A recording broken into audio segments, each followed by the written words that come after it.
So মোটামুটি গতকালকার ক্লাসে আমরা প্রি স্ট্রেস কংক্রিটের একদম ইন্ট্রোডাক্টরি কিছু কথাবার্তা বলছিলাম। প্রি স্ট্রেস কংক্রিট কি জিনিস সেটা দেখছিলাম, এটা অ্যাডভান্টেজ ডিসঅ্যাডভান্টেজ দেখছিলাম। প্রি স্ট্রেস কংক্রিটের মধ্যে আমরা রিইনফোর্সমেন্ট হিসেবে যেটা ইউজ করি, ওয়্যার, স্ট্র্যান্ডস, টেন্ডনস, এই সমস্ত কিছু আমরা ডাইরেক্ট ফিগার দিয়ে দেখছিলাম, ছবি দিয়ে দেখছিলাম। এর পাশাপাশি প্রি-স্ট্রেস কংক্রিটের যে দুইটা মেথড, প্রি-টেনশন মেম্বার আর পোস্ট-টেনশন মেম্বার, এই দুইটা কিভাবে, এই প্রি-টেনশন মেম্বার, পোস্ট-টেনশন মেম্বার বা প্রি-স্ট্রেসের ক্ষেত্রে প্রি-টেনশন কিভাবে দেওয়া হয়, পোস্ট-টেনশন কিভাবে দেওয়া হয়, সেই জিনিসগুলো দেখছিলাম। সো আজকের ক্লাস থেকে মেইনলি আমরা প্রি-স্ট্রেসিং এর কনসেপ্ট চলে যাব। কনসেপ্টের পরবর্তীতে এখানে টোটাল তিনটা কনসেপ্ট আছে, তো তিনটা কনসেপ্টের প্রত্যেকটা আলাদা আলাদা ম্যাথমেটিক্যাল প্রবলেমস আছে। এই চ্যাপ্টারটা খুবই ইম্পর্টেন্ট। আপনাদের মেইনলি মিডের আগে আমি আপনাদের গুগল ক্লাসরুমে একটা অ্যানাউন্সমেন্ট দিয়ে দিছিলাম মিডের আগে সিলেবাস সম্পর্কে। তো মিডের আগে আমাদের ইন্ট্রোডাক্টরি যে চ্যাপ্টার আছে ওইটা একটা চ্যাপ্টার। আজকে যেটা শুরু করব প্রি-স্ট্রেসিং কনসেপ্ট, এটা একটা চ্যাপ্টার, এবং এরপর আরো একটা চ্যাপ্টার আছে প্রি-স্ট্রেসিং লস বা প্রি-স্ট্রেস লস। তো আপনাদের মিডে সাধারণত 4 সেট প্রশ্ন থেকে যে 3 সেট লিখতে হয়, তার একটা মেজর পোর্শন কভার করবে প্রি-স্ট্রেসিং কনসেপ্ট থেকে। সো এইখান থেকে মিনিমাম 2 সেট তো প্রশ্ন থাকবেই, তো এটা তার থেকে বেশিও থাকতে পারে। সো এই একটা চ্যাপ্টার থেকে মানে মিনিমাম 20 থেকে 25 মার্কস মতো এই একটা চ্যাপ্টার থেকে কভার করবে, এটাই মেনলি বড় চ্যাপ্টার। এরপরে প্রি-স্ট্রেস লস যেটা, সেটা তুলনামূলক ছোট চ্যাপ্টার। যেহেতু আপনাদের মিড টার্ম পরীক্ষা এই মাসেরই শেষের দিকে, আমরা মোটামুটি 2টা ফুল উইক ক্লাস পাবো এবং আর একটা উইকের হয়তো 2-1টা ক্লাস আমরা পাবো। সেই টাইমের মধ্যে আশা করি আমরা ব্যাপারটা কভার করে ফেলতে পারবো আমাদের সিলেবাসটা। সো আমি আজকের ক্লাস প্রি স্ট্রেসিং কনসেপ্ট শুরু করার আগে আমি আরো গত ক্লাসের 10 মিনিট রিওয়াইন্ড দিয়ে দিব, যেহেতু এই প্রি স্ট্রেসিং কনসেপ্ট বুঝতে হলে আমাদের প্রি স্ট্রেস জিনিসটা কি সেটা ভালোভাবে বুঝতে হবে। যদি কেউ মিস করে থাকেন তাহলে আমি আবার প্রথমেই একটু রিওয়াইন্ড দিয়ে দিতেছি, যদি কারো সমস্যা থেকে থাকে একটু ভালো করে বুঝে নেন। এর পরবর্তীতে ম্যাথে চলে গেলে এই এই মানে প্রি স্ট্রেস কংক্রিটের বিশেষ করে আমাদের মিডের আগের যে সিলেবাস, এইখানের ম্যাথগুলো, ম্যাথমেটিক্যাল প্রবলেমগুলো খুবই ইজি।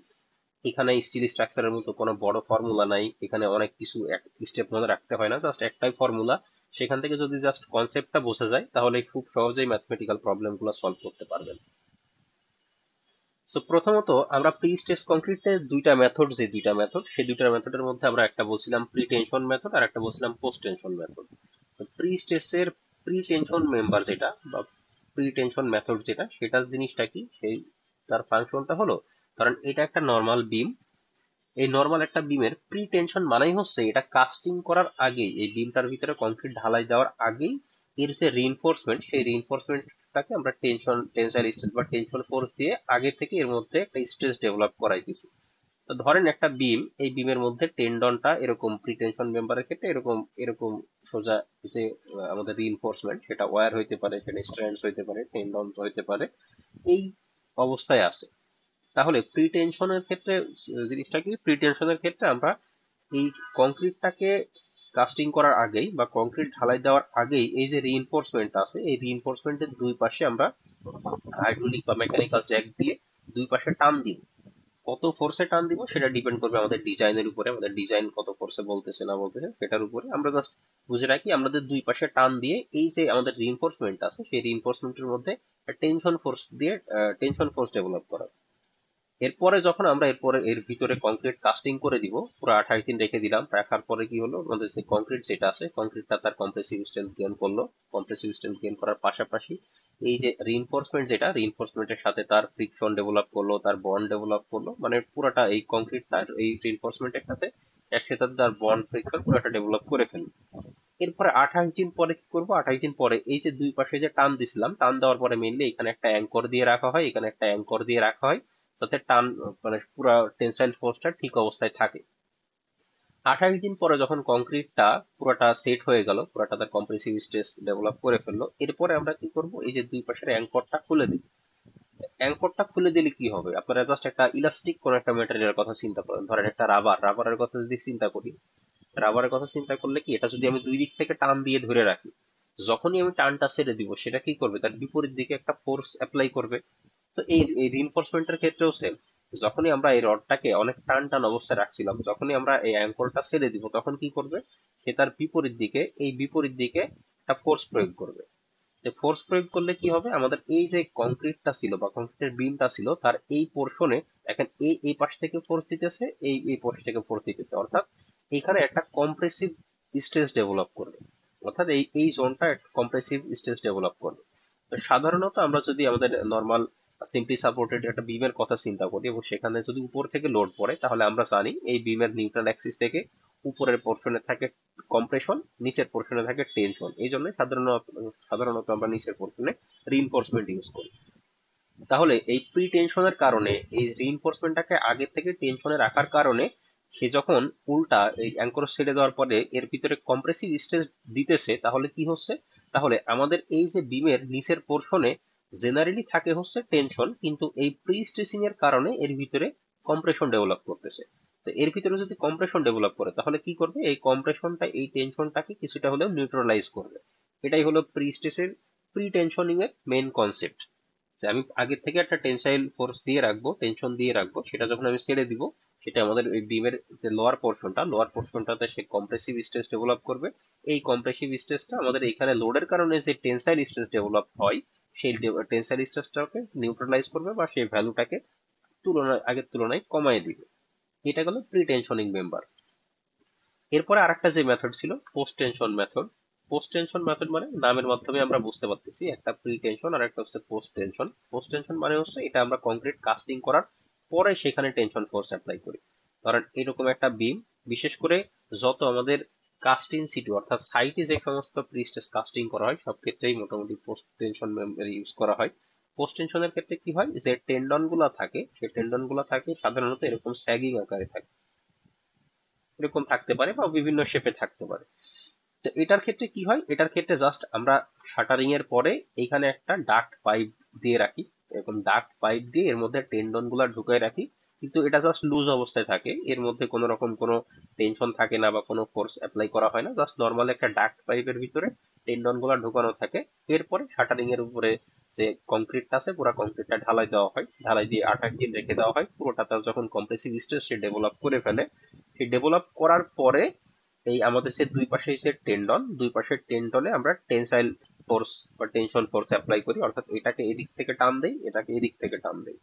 তো টান দিলে কি ঘটনাটা ঘটে, আমাদের এই যে এর উপরের যে কংক্রিটটা আছে, সেই কংক্রিটটার শেপটা কিন্তু পুরো সোজা এমন থাকবে না, যেহেতু এটা টান দিলে এ চাইবে একদম সমান হইতে।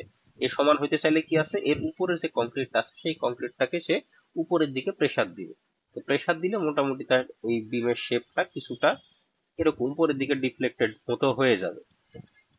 এটা খুবই সামান্য, এমন না যে অনেক ভিজিবল খুব বেশি ডিফ্লেক্টেড হয়ে যাবে, এরকম না, মানে সামান্য উপরের দিকে প্রেসার দিলে সামান্য ডিফ্লেক্টেড হয়ে যাবে। তো ডিফ্লেকশন হলে কি হয়, সাধারণত যদি আমরা একটা নর্মাল বিমের কথা চিন্তা করি, আমাদের আশেপাশে নর্মাল আরসিসি বিমের কথা যদি চিন্তা করি, তাহলে উপর থেকে যদি লোড পড়ে, লোড পড়লে সেই বিমটা নিচের দিকে ডিফ্লেকশন হয়। এবং নিচের দিকে ডিফ্লেকশন হলে আমরা জানি যে নিচের যে পোর্শনটা আছে, এই নিচের পোর্শনটা টেনশনে চলে যায় আর উপরের পোর্শনটা কম্প্রেশনে চলে যায়। তাহলে এখন এই বিমটা যদি এটার উল্টা ইফেক্টে চলে আসে, অর্থাৎ এই বিমটা যদি এই বরাবর ডিফ্লেক্টেড হয়, তাহলে কি হবে, তার উপরের পোর্শনে চলে যাবে টেনশন আর নিচের পোর্শনে চলে আসবে কম্প্রেশন। আমাদের উদ্দেশ্যটাই হলো এই নিচের পোর্শনে কম্প্রেসিভ স্ট্রেস নিয়ে আসা, যাতে লোডের কারণে যে নিচে টেনসাইল স্ট্রেস ডেভেলপ করে, সেটাকে এই কম্প্রেসিভ স্ট্রেসটা নিউট্রালাইজ করতে পারে বা ভ্যালুটা কমাই দিতে পারে। আবার আমরা যদি একদম সিম্পল আমাদের চোখের দেখায় দেখি, তাহলে দেখেন আমাদের এই প্রি স্ট্রেসের কারণে আমাদের বিমটা যদি সামান্য উপরের দিকে এই শেপে থাকে, তাহলে যখন এর উপরে সার্ভিস পিরিয়ডে লোড পড়বে, লোড পড়লে সেটা কি হবে, এটা আস্তে আস্তে ডিফ্লেক্টেড হয়ে আমাদের এই যে এই ফর্মে চলে আসবে। তো এই ফর্মে চলে আসলে আমাদের যে সার্ভিসিবিলিটি ক্রাইটেরিয়া গুলো আছে, ক্র্যাকস, ডিফ্লেকশন, ডিফরমেশন, সেই ক্রাইটেরিয়া গুলাও কিন্তু আমাদের স্যাটিসফাই করে যাবে। অর্থাৎ আমরা এই নর্মাল আরসিসি যে মেম্বার, সেগুলোর থেকে এখানে আমরা ভালো ফলাফল পাবো বা ভালো রেজাল্ট পাবো। So, এই দুটাই হলো প্রি স্ট্রেসিং মেথড। একটা হচ্ছে প্রি টেনশন, প্রি টেনশনে আমাদের আগে থেকেই কংক্রিট ঢালাইয়ের আগে টেনসাইল ফোর্স বা টেনশন ফোর্স অ্যাপ্লাই করা হয়। আর একটা হচ্ছে পোস্ট টেনশন, যেটাতে কংক্রিট সেট হওয়ার পরে আমরা টেনশন ফোর্স অ্যাপ্লাই করি। টেনশন ফোর্স অ্যাপ্লাই করে আমাদের উদ্দেশ্যটাই হলো আমাদের যে কংক্রিট বিমের বা কংক্রিট স্ট্রাকচারের যেই অংশে টেনসাইল স্ট্রেস ডেভেলপ করার কথা, সেই অংশে আমাদের কম্প্রেসিভ স্ট্রেস নিয়ে আসতে হবে। নিয়ে আসলে সেই কম্প্রেসিভ স্ট্রেসটা টেনসাইল স্ট্রেসটাকে কিছুটা হলে নিউট্রালাইজ করে দিবে। So, এটাই হলো প্রি স্ট্রেসিং এর মেন কনসেপ্ট। তো মেন কনসেপ্টটা এখানে সে কথাই লেখা আছে, যে pre tracing, principal of pre tracing এর এখানে সে কথাগুলোই লেখা আছে। তো প্রি স্ট্রেসিং এর মধ্যে আমাদের বলা আছে কংক্রিটটা হলো কম্প্রেশনে স্ট্রং কিন্তু টেনশনে খুবই উইক। অপরদিকে রিইনফোর্সমেন্ট, যেটা রিইনফোর্সমেন্টটা হচ্ছে টেনশনে তার স্ট্রং, টেনশনের ক্ষেত্রে তার স্ট্রেংথ অনেক ভালো। তাই আমরা এমন ভাবে এই প্রি স্ট্রেসিং টেকনোলজিটাকে এমন ভাবে অ্যাপ্লাই করতে হবে যাতে আমাদের কংক্রিটের মধ্যে কোনো রকম টেনশন না আসে, এবং আমাদের এক্ষেত্রে অ্যাজাম্পশনটা হলো আমরা কংক্রিটের ভিতরে যদি কোনো রকম টেনশন না আসে তাহলে কংক্রিটটাকে আমরা ইলাস্টিক ম্যাটেরিয়াল হিসেবে ধরে নিতে পারবো, যেখানে কোনো ক্র্যাক ডেভেলপ হবে না। প্রিন্সিপাল অফ প্রি স্ট্রেসিং এর মধ্যে মেনলি তিনটা বেসিক কনসেপ্ট আছে। এই তিনটা বেসিক কনসেপ্টই খুবই ইম্পর্টেন্ট, এবং এখান থেকে মেনলি ম্যাথমেটিক্যাল প্রবলেম আমরা সলভ করব। প্রথমে আমরা যদি একে একে দেখি, প্রথম কনসেপ্টটা হলো prestressing to transform concrete to an elastic material. অর্থাৎ কংক্রিটটাকে আমরা একটা ইলাস্টিক ম্যাটেরিয়াল হিসেবে যদি ধরি, তাহলে সেই যে কনসেপ্টটা, সেই কনসেপ্টটা হলো আমাদের ফার্স্ট কনসেপ্ট। এরপরে আরো দুইটা কনসেপ্ট আছে। সেকেন্ড কনসেপ্টটা হলো prestressing for combination of high strength steel with concrete. Third কনসেপ্টটা হলো prestressing to acid load balancing. তো প্রথম কনসেপ্টটা খুবই ইজি একটা কনসেপ্ট। এই কনসেপ্টটা এমন ভাবে বলা হয়েছে যে আমরা যখন টেনসাইল ফোর্স অ্যাপ্লাই করতেছি তখন এমন মাত্রায় টেনসাইল ফোর্স অ্যাপ্লাই করব যাতে আমাদের কংক্রিটের ভিতরে কোনো ধরনের টেনসাইল স্ট্রেস না আসে, অর্থাৎ কংক্রিটের ভিতরে কোনো ধরনের ক্র্যাক ডেভেলপ না করে। সেটাকে এখানে লেখা আছে prestressing to transform concrete to an elastic material. Elastic material মানেই হলো সে ম্যাটেরিয়াল উপরে আমি যদি লোড দেই, লোড রিমুভ করার পরে সে আবার তার আগের অবস্থায় ফেরত চলে আসবে, এর ভিতরে কোনো ডিফ্লেকশন, ডিফরমেশন, ক্র্যাক কোনো কিছু থাকবে না। সো আমাদের আজকের ক্লাসের আলোচ্য বিষয় হলো এই ফার্স্ট কনসেপ্ট। এই ফার্স্ট কনসেপ্ট থেকে আমরা পুরো কনসেপ্টটা বোঝার চেষ্টা করব। এরপরে ফার্স্ট কনসেপ্টের যে ম্যাথমেটিক্যাল প্রবলেমস আছে সেই ম্যাথমেটিক্যাল প্রবলেমস গুলো আমরা দেখার চেষ্টা করব। তো প্রথমে এই ফার্স্ট কনসেপ্টের যে অ্যাজাম্পশন সেটাই লেখা লেখা আছে, this concept treats concrete as an elastic material. অর্থাৎ এখানে ধরেই নেওয়া হয়েছে কংক্রিট হচ্ছে একটা ইলাস্টিক ম্যাটেরিয়াল, যেটাতে কোনো রকম টেনসাইল স্ট্রেস আসবে না, অর্থাৎ এখানে কোনো ধরনের কোনো ক্র্যাকিং আসবে না বা ক্র্যাক থাকবে না।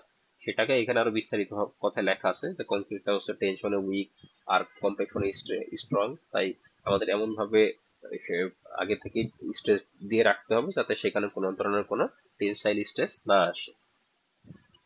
তো সেটাকে এখানে আমরা এই প্রথম যে কনসেপ্টটা, সেই প্রথম কনসেপ্টটাকে ব্যাখ্যা করার জন্য আমাদের যে একটা নর্মাল বিম, সেই বিমটাকে দুইটা কেস চিন্তা করা হয়েছে। প্রথম যে কেস, এখানে যে ফিগারটা দেখতে পাচ্ছেন, প্রথম কেসে এরকম একটা বিম, একটু ভালো করে বুঝে নেন। এই এই কনসেপ্ট বুঝলে ম্যাথ খুবই ইজি। এর ফর্মুলা একটাই ফর্মুলা, জাস্ট সেখানে প্লাস মাইনাসের ডিফারেন্স, তাছাড়া আর কোনো চেঞ্জ নাই। কনসেপ্ট ভালো করে বুঝতে পারলে এই ম্যাথ সলভ করা খুবই ইজি হয়ে যাবে। প্রথম দিকে একদম প্রথম ক্ষেত্রে এটা এই নর্মাল একটা বিমটাকে বলা হচ্ছে এর যে রিইনফোর্সমেন্ট বা টেন্ডন গুলা, সেই টেন্ডন গুলা একদম বিমের নিউট্রাল অ্যাক্সিস দিয়ে পাস করতেছে, অর্থাৎ একদম বিমের মাঝখান দিয়ে পাস করতেছে, একদম বিমের নিউট্রাল অ্যাক্সিস দিয়ে টেন্ডন গুলা পাস করতেছে। তাহলে এই নিউট্রাল অ্যাক্সিস যেখানে আমাদের যে রিইনফোর্সমেন্ট বা টেন্ডন একই জায়গা দিয়ে পাস করতেছে, এই এই ঘটনায় বা এই ক্ষেত্রে বলতেছে আমরা দুই পাশে যখন এই টেনশন ফোর্স দিয়ে টানতেছি, টেনশন ফোর্স দিয়ে টানার কারণে এর ভিতরে এই আমাদের জাস্ট স্টিলের ভিতরে, স্টিলকে যদি আমরা এরকম একটা টেন্ডন বা রড যেটাই বলি না কেন, একে যদি দুই পাশ থেকে টান দেই, এ পাশ থেকে এফ ফোর্সে টান দিলাম, এই পাশ থেকে এফ ফোর্সে টান দিলাম, তাহলে কি ঘটনা ঘটবে, এই স্টিলের মধ্যে টেনসাইল স্ট্রেস ডেভেলপ করবে। তো সেই টেনসাইল স্ট্রেসের ভ্যালুটা কত, সেই টেনসাইল স্ট্রেসের ভ্যালুটা হচ্ছে এই যে এফ ডিভাইডেড বাই এ। আমরা জানি যে কোনো stress equal to force divided by area. তাহলে আমি কত ফোর্সে টানতেছি সেই ফোর্সটাকে যদি আমরা এই এরিয়া দ্বারা ভাগ করি, স্টিলের এরিয়া দ্বারা ভাগ করি, তাহলে সেক্ষেত্রে আমরা স্টিলের ভিতরে টেনসাইল স্ট্রেসটা পাবো। এখন পরবর্তী ক্ষেত্রে যখন আমরা অ্যাঙ্করটা ছেড়ে দিব, এইখানে যে পরিমাণ টেনসাইল স্ট্রেস আছে সেই সেম পরিমাণ টেনসাইল স্ট্রেস দিয়েই তো সেই কংক্রিটটাকে হিট করবে, বা সেম পরিমাণ ফোর্স দিয়েই তো সেই কংক্রিটটাকে হিট করবে। তো সেটা যখন আমরা ছেড়ে দিব, অ্যাঙ্করটা ছেড়ে দিব, এই টেনসাইল স্ট্রেসটাই কংক্রিটের উপরে কম্প্রেসিভ স্ট্রেস আকারে অ্যাপ্লাইড হবে। তো সেটাই এখানে দেখানো আছে, due to prestress force F. আপনারা এখনো অনেকেই গুগল ক্লাসরুমে অ্যাড হন নাই। গুগল ক্লাসরুমে অ্যাড না হলে এই যে ক্লাস করতে করতে অনেকেই জয়েন করেন, আবার ওই মেন যে মিটে ঢুকে তারপরে আবার অ্যাডমিট দিয়ে আবার পিডিএফ আসা লাগে, সেটাতে পড়ার ফ্লো নষ্ট হয়। যারা অ্যাড হন না এখনো, দ্রুত গুগল ক্লাসরুমে অ্যাড হয়ে নিয়ে। তো যেটা বলতেছিলাম যে প্রি স্টেজ ফোর্সটা এই আমাদের যে রিইনফোর্সমেন্ট সেটার উপর একটা টেনসাইল স্ট্রেস দেয়, কিন্তু সেটাই যখন আমরা অ্যাঙ্করটা ছেড়ে দেই সেটাই হচ্ছে আমাদের কংক্রিটের উপরে কম্প্রেসিভ স্ট্রেস আকারে অ্যাপ্লাইড হয়। তো সেই কম্প্রেসিভ স্ট্রেসের ভ্যালু কত, সেই কম্প্রেসিভ স্ট্রেসের ভ্যালুটা হলো এফ ডিভাইডেড বাই এ। এই এফটা হলো যেই ফোর্সে আমরা রডটাকে টানতেছি সেই এফ, আর এ যেটা সেটা হলো আমাদের এই জাস্ট স্টিলের এরিয়া, এটা কংক্রিটের এরিয়া না, শুধু স্টিলের এরিয়া। তাহলে এই যে এখানে যে কম্প্রেসিভ স্ট্রেস, সেই কম্প্রেসিভ স্ট্রেসটাকে এখানে দেখানো হয়েছে জাস্ট মানে ফিগার অনুযায়ী জাস্ট কনসেপচুয়ালাইজ করার জন্য এখানে দেখানো হয়েছে এটা হলো 0 0, ধরেন এই এসএফডিপিএমটি যেরকম 0 0 থেকে যদি উপরের দিকে যায় অথবা নিচের দিকে যায় সেটাই হচ্ছে অ্যাক্সিয়াল ফোর্স হিসাবে এখানে দেখানো হয়েছে। সেটা হচ্ছে 0 0 লাইন থেকে এই যে এই পর্যন্ত এইটুকু হচ্ছে কম্প্রেসিভ স্ট্রেস। এই কম্প্রেসিভ স্ট্রেসটা কিভাবে আসলো? এই কম্প্রেসিভ স্ট্রেসটা আসলো হচ্ছে প্রি স্ট্রেসিং এর কারণে। আমি যে এই টেন্ডন গুলাকে আগে টান দিছিলাম সেটার কারণে এই কম্প্রেসিভ স্ট্রেসটা আসছে। এরপরে আমরা সেকেন্ড কেজে আসি। সেকেন্ড কেজে হচ্ছে এই আরেকটা জিনিস যেটা বাকি আছে সেটা হচ্ছে এই যে এই আমরা যে প্রি স্ট্রেসিং ফোর্সের কারণে আমরা এখানে একটা কম্প্রেসিভ স্ট্রেস পাইলাম। আর যে কোনো একটা বিমের ফাংশন কি, যে কোনো একটা বিমের ফাংশন হচ্ছে এর উপরে যে লোড গুলো আছে, যে ট্রান্সভার্স লোড গুলো আছে, সেই ট্রান্সভার্স লোড গুলাকে ক্যারি করবে। এই যে এখানে দেখানো আছে ট্রান্সভার্স লোড গুলাকে ক্যারি করবে। সাধারণত আমরা সবাই আরসিসি পড়ে আসছি, গত সেমিস্টারে আমি স্টিল পড়াইছি। বিমের উপরে যেটাই লোড হিসেবে আসুক না কেন সেটা আমাদের ডাইরেক্ট ক্যালকুলেশনে আসে হচ্ছে মোমেন্ট হিসেবে সেই মোমেন্ট থেকে আলটিমেটলি আমাদের স্ট্রেস ক্যালকুলেশনের সময় আসে সেটা হচ্ছে ফ্লেক্সার স্ট্রেস হিসাবে। যে মোমেন্ট আছে সেই মোমেন্টের কারণে বা লোডের কারণে যে মোমেন্ট আসবে সেই মোমেন্টের কারণে যে স্ট্রেসটা আসবে সেটাকে বলা হয় ফ্লেক্সার স্ট্রেস। সেই ফ্লেক্সার স্ট্রেসের ফর্মুলা হলো যে এমসি ডিভাইডেড বাই আই। সেই সিটাকে কখনো সি লেখা হয় কখনো ওয়াই লেখা হয়, দুইটা সেম একই জিনিস, জাস্ট ওয়াই বলি বা সি বলি, দুইটা দ্বারাই বোঝাই হচ্ছে এক্সট্রিম ফাইবার থেকে তার সেন্ট্রয়েডের যে ডিস্টেন্স সেটাকেই বলা হয় ওয়াই বা সি, যেটা দিয়ে লিখি কোনো অসুবিধা নাই। যেখানে পাশে ডিনোটে লেখাও আছে Y equal to distance from centroidal axis. তাহলে আমাদের ডিমের উপরে যে লোডটা ছিল সেই লোডের কারণে স্ট্রেসটা হলো এমসি ডিভাইডেড বাই আই বা M Y divided by I. তাহলে আমাদের যদি কনসেন্ট্রিক একটা বিম হয়, অর্থাৎ কনসেন্ট্রিক বিম মানে হচ্ছে আমাদের রিইনফোর্সমেন্টটা একদম সেন্ট্রয়েড দিয়ে গেছে বা নিউট্রাল অ্যাক্সিস দিয়ে গেছে, তাহলে সেক্ষেত্রে জাস্ট এখানে দুই ধরনের স্ট্রেস, একটা হলো প্রি স্ট্রেস, এই প্রি স্ট্রেসিং এর এই স্ট্রেস, আর একটা হলো লোডের কারণে স্ট্রেস। তাহলে এই দুইটা স্ট্রেস থেকে আমরা যখন টোটাল রেজাল্টেন্ট বের করব, দুটা লব্ধি বের করব, সেক্ষেত্রে ফর্মুলা হলো এটা, যে prestressing stress plus minus M Y আর ডিভাইডেড বাই আই অথবা এমসি ডিভাইডেড বাই আই, অর্থাৎ প্রি স্ট্রেসিং এর কারণে যে স্ট্রেস সেটা, আর এখানে যে ফ্লেক্সার স্ট্রেস সেটা। এখন এখানে প্লাস মাইনাস কেন? প্লাস মাইনাস লেখার কারণ হচ্ছে আমাদের মোমেন্টের কারণে এখানে যে ফ্লেক্সারটা আসবে সেই ফ্লেক্সারটা কি কম্প্রেসিভ স্ট্রেস আসতেছে নাকি টেনসাইল স্ট্রেস আসতেছে আমরা জানি না। এখানে জন্য আমরা ফর্মুলাতে প্লাস মাইনাস ইউজ করি। আমরা আসলে ম্যাথ প্রবলেম সলভ করার সময় আমরা সেটা দেখবো, যদি কম্প্রেসিভ স্ট্রেস হয় তাহলে আমরা মাইনাস ইউজ করি, আর যদি টেনসাইল স্ট্রেস হয় সেক্ষেত্রে আমরা প্লাস চিহ্ন ইউজ করি। এটা আমরা যখন ম্যাথমেটিক্যাল প্রবলেম সলভ করবো তখন এই জিনিসটা আরো সিম্পলিফাইড হিসেবে দেখবো। তাহলে এখন রেজাল্টেন্ট মানে কি? রেজাল্টেন্ট মানে হলো এইটা প্লাস এইটা, সেটাই আমরা করছি, এটা প্লাস এইটা। এখন এইটা প্লাস এটা যদি করি তাহলে এই যে এই ফিগারটা, এই ফিগারটা আর এই ফিগারটা, এই দুইটা ফিগার যদি আমরা যোগ করি তাহলে কি ঘটনাটা ঘটবে? এই ফিগারটাতে আমরা কি দেখতেছি, লোডের কারণে যে স্ট্রেসটা আসবে, লোডের এই যে কোনো একটা বিমের উপরে যদি লোড পড়ে তাহলে আমরা জানি উপরের অংশে কম্প্রেশন হয়, নিচের অংশে টেনশন হয়। তাহলে এই যে ফিগারটা, এই ফিগারটার এই অংশটুকু বোঝাচ্ছে কম্প্রেশন, আর এই নিচের যে অংশটুকু আছে এটা হচ্ছে টেনশন, এবং একদম সেন্ট্রয়েডে বা নিউট্রাল অ্যাক্সিস তার স্ট্রেস জিরো। তাহলে এই দুটো যদি যোগ করি, একসাথে যদি যোগ করে দেয় তাহলে কি হচ্ছে, এটা পুরোটাই কম্প্রেশনে। তাহলে উপরের যদি একদম টপ ফাইবারের কথা যদি চিন্তা করি, টপ ফাইবার এখানে আছে কম্প্রেশনে, এখানেও আছে কম্প্রেশনে, তাহলে এই দুইটা যোগ করলে কি হচ্ছে, তার রেজাল্টেন্ট বেশি হচ্ছে। এই যে F divided F by A plus M C divided by I, কারণ দুইটা সেম স্ট্রেসেই আছে, এটাও কম্প্রেশনে আছে এটাও কম্প্রেশনে আছে। এখন যদি বটম ফাইবারের কথা চিন্তা করি, বটম ফাইবার এখানে আছে, বটম ফাইবার কম্প্রেশনে, যেহেতু একটাই জাস্ট কম্প্রেসিভ ফোর্স আছে প্রিস্টিজিং এর মধ্যে, কিন্তু লোডের কারণে যে ফ্লেক্সারটা আসছে, লোডের কারণে হচ্ছে নিচের দিকে আসে টেনশন। তাহলে এই যে নিচের দিকের রেজাল্টেন্ট যখন বের করব তখন কি হবে, উপরে আছে কম্প্রেশন, সরি এই প্রিস্ট্রেসিং এর ক্ষেত্রে আছে কম্প্রেশন, আর এই ফ্লেক্সারের ক্ষেত্রে আছে টেনশন। তাহলে যেহেতু দুইটা আলাদা আলাদা স্ট্রেস তাই এখানে লেখা আছে F by A minus M C divided by I বা M Y divided by I, একই কথা। তাহলে দেখেন আমি কি করছি, জাস্ট এই দুইটা রেজাল্টেন্ট যোগ করছি। এইখানে এখন আরো একটা ধরনের স্ট্রেস আসতে পারে যদি আমাদের যে টেন্ডন আমরা ইউজ করছি সেই টেন্ডনটা যদি কনসেন্ট্রিক না হয়, অর্থাৎ টেন্ডনটা যদি সেন্টার অফ গ্র্যাভিটি দিয়ে না যায়, তাহলে সেক্ষেত্রে এখানে আরো একটা স্ট্রেস আসতে পারে, সেটা আমরা পরে বলতেছি। অর্থাৎ এইখান থেকে এতদূর পর্যন্ত আমরা কি জানলাম, এতদূর পর্যন্ত জানলাম যদি যে কোনো একটা প্রি স্ট্রেস মেম্বারের মধ্যে যদি আমাদের টেন্ডন বা রিইনফোর্সমেন্ট একদম সেন্ট্রয়েড দিয়ে যায়, তাহলে সেই ক্ষেত্রে আমাদের দুই ধরনের স্ট্রেস আসবে, একটা হচ্ছে এই যে অ্যাক্সিয়াল প্রি স্ট্রেসের কারণে এই অ্যাক্সিয়াল স্ট্রেস এফ বাই এ, আর আরেকটা হচ্ছে ফ্লেক্সার স্ট্রেস, লোডের কারণে যে স্ট্রেস, সেই লোডের কারণে ফ্লেক্সার স্ট্রেস সেটা হচ্ছে এমসি ডিভাইডেড বাই আই বা M Y divided by I, যার যেটা সুবিধা, দুইটা মিনিং সেম, একই মিনিং। এখন যদি বলেন। হ্যাঁ, এটা নেগেটিভ হবে, এটা নেগেটিভ হবে যদি আমরা কি চিন্তা করতেছি দেখেন।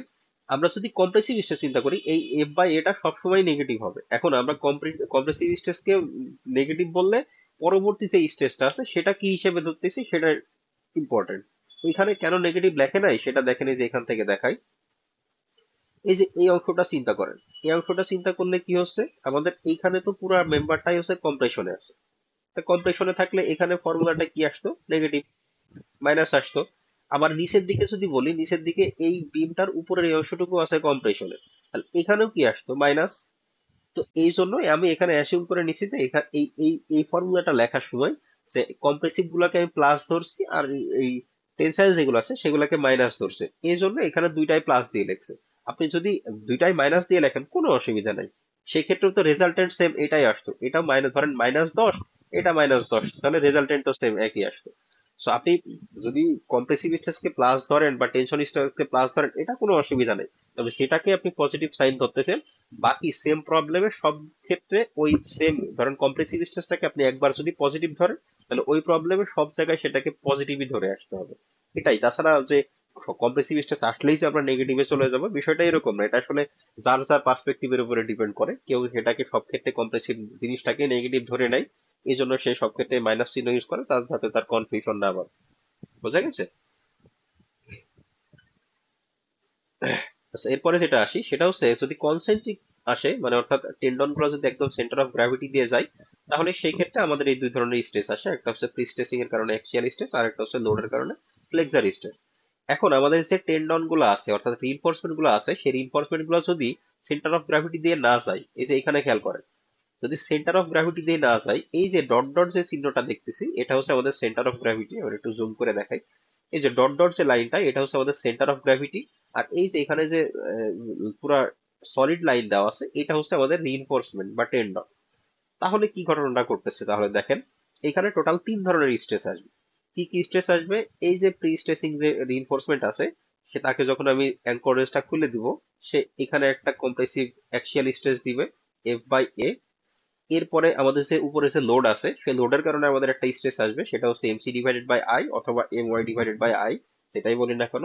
এর পাশাপাশি আরেকটা স্ট্রেস আসবে, আরেকটাও ফ্লেক্সার আসবে, সেটা হচ্ছে এই যে সেন্ট্রয়েড থেকে, এখন যেহেতু আমাদের এই রিইনফোর্সমেন্টের ভিতরে একটা ডিস্টেন্স আছে, দেখেন সেন্ট্রয়েড হচ্ছে এইখানে, আর আমাদের ফোর্স অ্যাপ্লাই হচ্ছে হচ্ছে এইখানে। আমরা এই কম্প্রেসিভ যে ফোর্সটা, অর্থাৎ এই যে প্রিস্ট্রেসিং করার কারণে, এই যে আমরা যখন অ্যাঙ্করেজটা খুলে দিলাম, আমাদের এই বারটা বা রিনফোর্সমেন্টটা কি করতেছে, এইখানে ফোর্স অ্যাপ্লাই করতেছে। আর আমাদের বিমের সেন্টার পয়েন্টটা হচ্ছে এইখানে। তো সেন্টার পয়েন্ট থেকে যখন একটা নির্দিষ্ট দূরে ফোর্স অ্যাপ্লাই করতেছে, এখানে একটা মোমেন্ট চলে আসবে। তো সেন্টার থেকে যে ডিস্টেন্স দূরে এই ফোর্সটা অ্যাপ্লাই করা হইতেছে, সেই ডিস্টেন্সটাকে বলা হয় ইসেন্ট্রিসিটি। আপনারা এই কলামের ক্ষেত্রেও এই সেম ইসেন্ট্রিসিটি দিয়ে প্রবলেম দেখে আসছেন, যে কলামের যদি একদম সেন্টার বরাবর লোড না পড়ে, তাহলে সেখানে একটা মোমেন্ট জেনারেট হয়। সেই মোমেন্টের ভ্যালুটাই হচ্ছে লোড ইনটু ডিস্টেন্স। মোমেন্ট মানেই হলো লোড ইনটু ডিস্টেন্স। এখানেও সেম একই জিনিস। এখানে লোডটা হলো এফ, এই যে এফ, আর এই যেটা সেটা হচ্ছে এই ডিস্টেন্স সেন্টার থেকে যে লোডের পজিশনের যে ডিস্টেন্স, সেটাই হলো ইসেন্ট্রিসিটি ই। তাহলে এফ ই মানে হলো এম, অর্থাৎ F/E মানে হলো মোমেন্ট। তার সাথে এটা সি বলি বা ওয়াই বলি একই কথা। সি বা ওয়াই একই জিনিস, সেটা হচ্ছে সেন্টার থেকে বা সেন্ট্রয়েড থেকে এক্সট্রিম ফাইবারের যে ডিস্টেন্স, অর্থাৎ এই যে সেন্ট্রয়েড থেকে এই লাস্ট ফাইবার পর্যন্ত, এটা উপরের দিকেও হইতে পারে নিচের দিকেও হইতে পারে, যে ডিস্টেন্স সেটাকেই বলতেছি এম সি বা এম ওয়াই। তো তাহলে ফর্মুলাটা কি দাঁড়াইতেছে, এই এই এফ ডিভাইডেড বাই আই আর MY ডিভাইডেড বাই আই, এই দুটো তো আমরা আগেই দেখলাম। এটা হচ্ছে আমাদের প্রি স্ট্রেসিং ফোর্সের কারণে অ্যাক্সিয়াল স্ট্রেস, এটা হচ্ছে লোডের কারণে ফ্লেক্সার স্ট্রেস, আর এটা হলো ইসেন্ট্রিক টেন্ডনের কারণে বা ইসেন্ট্রিক লোডের কারণে, আমাদের প্রি স্ট্রেস যে লোডটা ছিল সেটা ইসেন্ট্রিক হওয়ার কারণে এক্সট্রা আরেকটা এখানে ফ্লেক্সার আসছে, সেটা হচ্ছে FEY ডিভাইডেড বাই আই। তাহলে জাস্ট আমরা যখন প্রবলেম সলভ করব, ফর্মুলা হলো এই একটাই ফর্মুলা, এই এর বাইরে কোনো ফর্মুলা ফার্স্ট কনসেপ্টে নাই। এই একটা ফর্মুলাতেই কখন আমরা পজিটিভ মানে সাইনটা প্লাস ইউজ করব, কখন মাইনাস ইউজ করব, এই জিনিসটা আমাদের একটু ভালো করে বুঝলে এই ম্যাথ সলভ করা খুব ইজি। এখানে বাই ফিগার আসলে কি বোঝানো হচ্ছে, এখানে বোঝানো হচ্ছে প্রথমে যেটা বলছিলাম, এই যে এখানে যেটা দেখাইলাম যে প্রি স্ট্রেসিং ফোর্সটা আমাদের পুরা কংক্রিটের ভিতরে কম্প্রেসিভ ফোর্স দিতেছে, এই যে সেটা হচ্ছে প্রি স্ট্রেসিং এর কারণে পুরোটা হচ্ছে কম্প্রেসিভ। এরপরে আমাদের লোডের কারণে, এক্সটার্নাল লোডের কারণে কি হবে, সরি, এক্সটার্নাল লোডের কারণে কি হবে, যখন উপরের দিকে লোড পড়বে আমাদের এভাবে যদি ডিফ্লেকশন হয়, উপরে হয় টেনশন, নিচে হয় কম্প্রেশন, সরি, উপরে হয় কম্প্রেশন, নিচে হয় টেনশন। তাহলে উপরে এই যে এই অংশটুকু দ্বারা বোঝানো হচ্ছে কম্প্রেশন, দেখেন এই যে তার যে নিউট্রাল অ্যাক্সিস থেকে সব কম্প্রেশন গুলাকে বাম দিকে দেখানো হয়েছে, টেনশন গুলাকে ডান দিকে দেখানো হয়েছে।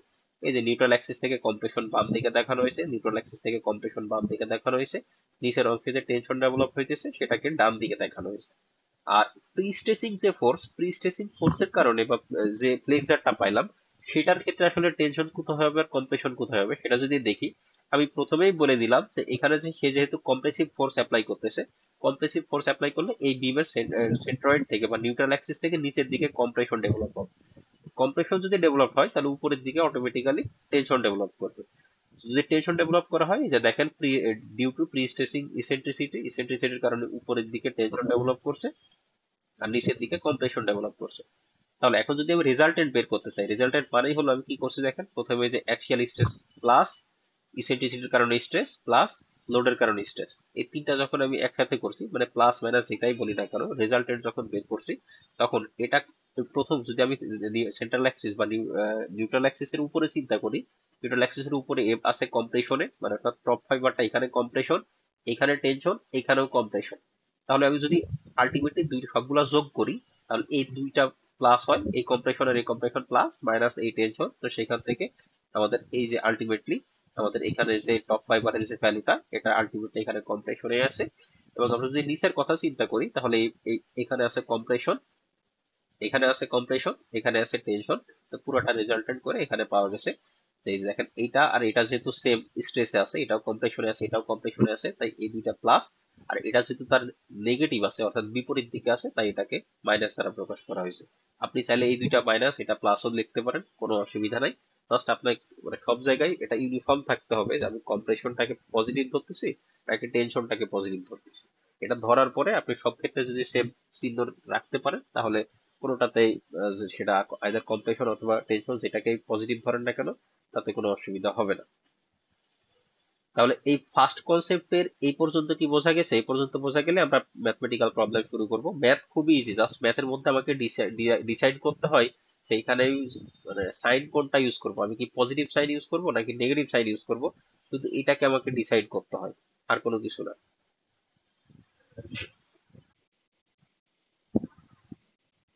Bottom fibre side. এ পর্যন্ত কি বোঝা গেছে? সবাই বুঝতে পারছেন?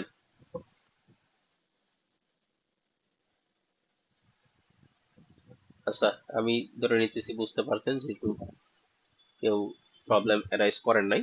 এটা হলো আমাদের প্রথম প্রবলেম। এটা হচ্ছে কৃষ্ণরাজুর বই থেকে নেওয়া এক্সাম্পল 4.1। খুবই ইজি, খুবই সিম্পল একটা প্রবলেম, একটু ভালো করে দেখেন। এই বিশেষ করে এই কনসেপ্ট 1 2 3 সবগুলো প্রবলেমই অনেক ইজি। মানে ফ্রি স্টেসিং এর আমাদের মেইনলি মোটামুটি মিডের আগে যে সিলেবাস, সেই সিলেবাসের সবগুলা ম্যাথই অনেক ইজি ম্যাথ। মিডের পরে কিছু কিছু একটু কনসেপচুয়াল, হাই কনসেপচুয়াল জিনিস আছে। তো এই প্রবলেমটা যদি আমরা দেখি, এখানে বলতেছে consider a beam of regular section 150 millimetre wide by 300 millimetre deep. তার মানে হচ্ছে এখানে যে একটা রেক্টাঙ্গুলার বিম দেখানো আছে, সরি, এই বিমটার উইডথ হচ্ছে 150 মিলিমিটার এবং এটার হাইট হচ্ছে 300 মিলিমিটার। হাইট হচ্ছে 300 millimetre. Pre-stressed by four high tensile wires of 5 millimeter diameter stressed to 1200 Newton per millimeter square. এখন রেকর্ডিং এর আশায় কি ক্লাস ক্লাস করতেছেন এরকম? রেকর্ডিং আমি দিব। আচ্ছা, আমি রেকর্ডিং দিয়ে দিব, অসুবিধা নেই, রেকর্ডিং দিয়ে দিব, কিন্তু সেজন্য ক্লাস মিস দেওয়া যাবে না। আচ্ছা, আমরা প্রবলেমটাতে ফেরত আসি। এখানে বলতেছে consider a beam of regular section 150 millimetre wide, মানে উইথ হচ্ছে 150 মিলিমিটার, হাইটটা হচ্ছে 300 millimetre. Prestressed by four high tensile wires, মানে চারটা স্টিলের তার দ্বারা এখানে রিইনফোর্সমেন্ট হিসেবে চারটা স্টিলের তার ইউজ করা হয়েছে। প্রত্যেকটা ডায়ামিটার হচ্ছে 5 মিলিমিটার। এবং এই যে চারটা তারে যে আমরা টেনসাইল বা যে আগে থেকে যে টেনশন যে স্ট্রেসটা অ্যাপ্লাই করছি সেই স্ট্রেসের ভ্যালুটা হচ্ছে 1200 নিউটন পার মিলিমিটার স্কোয়ার। এটা কিন্তু ফোর্সের ভ্যালু না, এটা কিন্তু স্ট্রেসের ভ্যালু। এটা কিন্তু ডাইরেক্ট এফ বাই এ যেটা সেই টেনসাইল স্ট্রেসের ভ্যালু, সেই আমরা এই রডের উপরে এই পরিমাণ স্ট্রেস দিছি। এরপরে বলতেছে the wires are located at an eccentricity of 50 millimetre, অর্থাৎ এই যে সেন্টার বা নিউট্রাল অ্যাক্সিস থেকে সে 50 মিলিমিটার দূরে অবস্থান করতেছে। The stress developed at the soffit of the beam will be examined by considering the normal concrete and equivalent concrete section। অর্থাৎ এই যে বিমটা আছে এই বিমটার সফিটে আমাদের স্ট্রেস কত সেই স্ট্রেসটা বের করতে বলতেছে। সফিট মানে আমরা জানি যে নিচে থেকে যে ভিজিবল অংশটা দেখা যায় বা নিচের এই যে সারফেসটা এই সারফেসটাকে বলা হয় সফিট। তাহলে এই যে এই সফিটে তার স্ট্রেস কতটুকু সেই স্ট্রেসটা আমাদেরকে বের করতে হবে। তো আমরা প্রথমে প্রবলেম ফর্মুলেশনে আসি। ফর্মুলেশনে আমাদের কি কি দেওয়া আছে, এখানে দেওয়া আছে চারটা স্টিলের ওয়্যার ইউজ করা হয়েছে। Number of wire 4। প্রত্যেকটা ওয়্যারের ডায়ামিটার বা তারের ডায়ামিটার হচ্ছে 5 মিলিমিটার। এখানে যে প্রি স্ট্রেস সেই স্ট্রেসটা ইউজ করা আছে সেটা হচ্ছে 1200 নিউটন পার মিলিমিটার স্কোয়ার। এবং এখানে যে ইসেন্ট্রিসিটির ভ্যালুটা হচ্ছে 50 মিলিমিটার। এরপরে আমরা কি করব, আমরা দেখেন আমরা স্ট্রেসটা জানি, অর্থাৎ এই যে আমি এখানে যে দেখাইলাম, এখানে যে আমি প্রথমে যে দেখাইলাম আমরা ডাইরেক্ট এই যে এই এই অংশটুকুর ভ্যালু জানি F by A. F by A এই পুরা স্ট্রেস এর ভ্যালুটা জানি, কিন্তু এফ এর ভ্যালু কত সেই এফ এর ভ্যালু আমি জানি না। এফ এর ভ্যালু যদি না জানি তাহলে কি ঘটনা ঘটবে, আলটিমেটলি আমাদের এই এই টোটাল স্মল এফ যেটা অর্থাৎ রেজাল্টেন্ট স্ট্রেস কত, রেজাল্টেন্ট স্ট্রেস বের করতে হবে। তো রেজাল্টেন্ট স্ট্রেস বের করতে হলে আমাদের কি কি জিনিস লাগবে, একটা লাগবে এফ বাই এ, এখান থেকে M Y divided by I লাগবে, F E Y divided by I লাগবে। এখানে আমি জানি কি কি দেখেন, আমাদের যেহেতু একটা সেকশন দেওয়া আছে, রেক্টাঙ্গুলার সেকশন দেওয়া আছে, সেখান থেকে bh³ বাই 12 করলে আমরা এই আই যেটা মোমেন্ট অফ ইনার্শিয়া যেটা সেটা পাবো। আমাদের ডাইরেক্ট ফিগার দেওয়া আছে, সেই ফিগার থেকে প্লাস মাইনাস করলে আমাদের এই যে মানে এক্সট্রিম ফাইবারের যে ডিস্টেন্স অর্থাৎ ওয়াই যেটা বলতেছি সেই ওয়াই এর ভ্যালুটা আমরা পাবো। আমাদের এখানে আহ, যদি লোড দেওয়া থাকে, লোড দেওয়া থাকলে লোড থেকে আমরা মোমেন্ট বের করতে পারবো। আমরা ডাইরেক্ট ইসেন্ট্রিসিটির ভ্যালুটা ই দেওয়াই আছে, ওয়াই তো আমি এখানে বের করতেছি। আমাদের এখানে শুধু অজানা যেটা আছে সেটা হচ্ছে এফ, অর্থাৎ আমরা কত ফোর্সে এই আমাদের যে ওয়্যার গুলো আছে সেটাকে কত ফোর্সে টান দিয়েছিলাম সেই ফোর্সের ভ্যালুটা আমাদের দরকার। তো ফোর্সের ভ্যালুটা বের করার জন্য আমাদের কি কি দেওয়া আছে, আমাদের ডাইরেক্ট স্ট্রেসের ভ্যালুটা দেওয়া আছে, অর্থাৎ এফ বাই এর ভ্যালুটা দেওয়া আছে। এফ বাই এর ভ্যালুটা হচ্ছে 1200। তাহলে এখান থেকে যদি আমাদের এফ এর ভ্যালুটা বের করতে হয় তাহলে আমাদের প্রথমে বের করতে হবে যে স্টিলের যে ওয়্যার গুলো ছিল সেই ওয়্যার গুলার এরিয়া কত। তো সেটাই করা হয়েছে, দেখেন wire area A S T equal to 4 4 দ্বারা গুণ করা হয়েছে, কারণ এখানে টোটাল ওয়্যার ছিল হলো 4। তাহলে 4 ইন্টু, যেহেতু ওয়্যার গুলো আমরা জানি ক্রস সেকশন হয় বৃত্তাকার, তো বৃত্তাকার একটা ক্রস সেকশন ক্ষেত্রফলের ফর্মুলাটাই হলো π/4 d স্কোয়ার বা πd স্কোয়ার/4, বা অনেকে যদি ব্যাসার্ধ নিয়ে চিন্তা করেন তাহলে পাই আর স্কোয়ার, একই কথা, যে যেভাবে চিন্তা করেন কোনো অসুবিধা নাই। তো সেই ক্ষেত্রে যদি ভ্যালু গুলো বসাই 4 × π/4, ডায়ামিটার হচ্ছে 5 মিলিমিটার, 5 স্কোয়ার, এটা করলে আমাদের এই স্টিলটার এরিয়া আসে 78.54 মিলিমিটার স্কোয়ার। এখানে এটা ইকুইভ্যালেন্সি করে 80 লেখছে, এটা আপনি লেখেন না লেখেন কোনো অসুবিধা নাই, আপনি যদি ডাইরেক্ট 78.54 ইউজ করেন তাতেও কোনো অসুবিধা হবে না।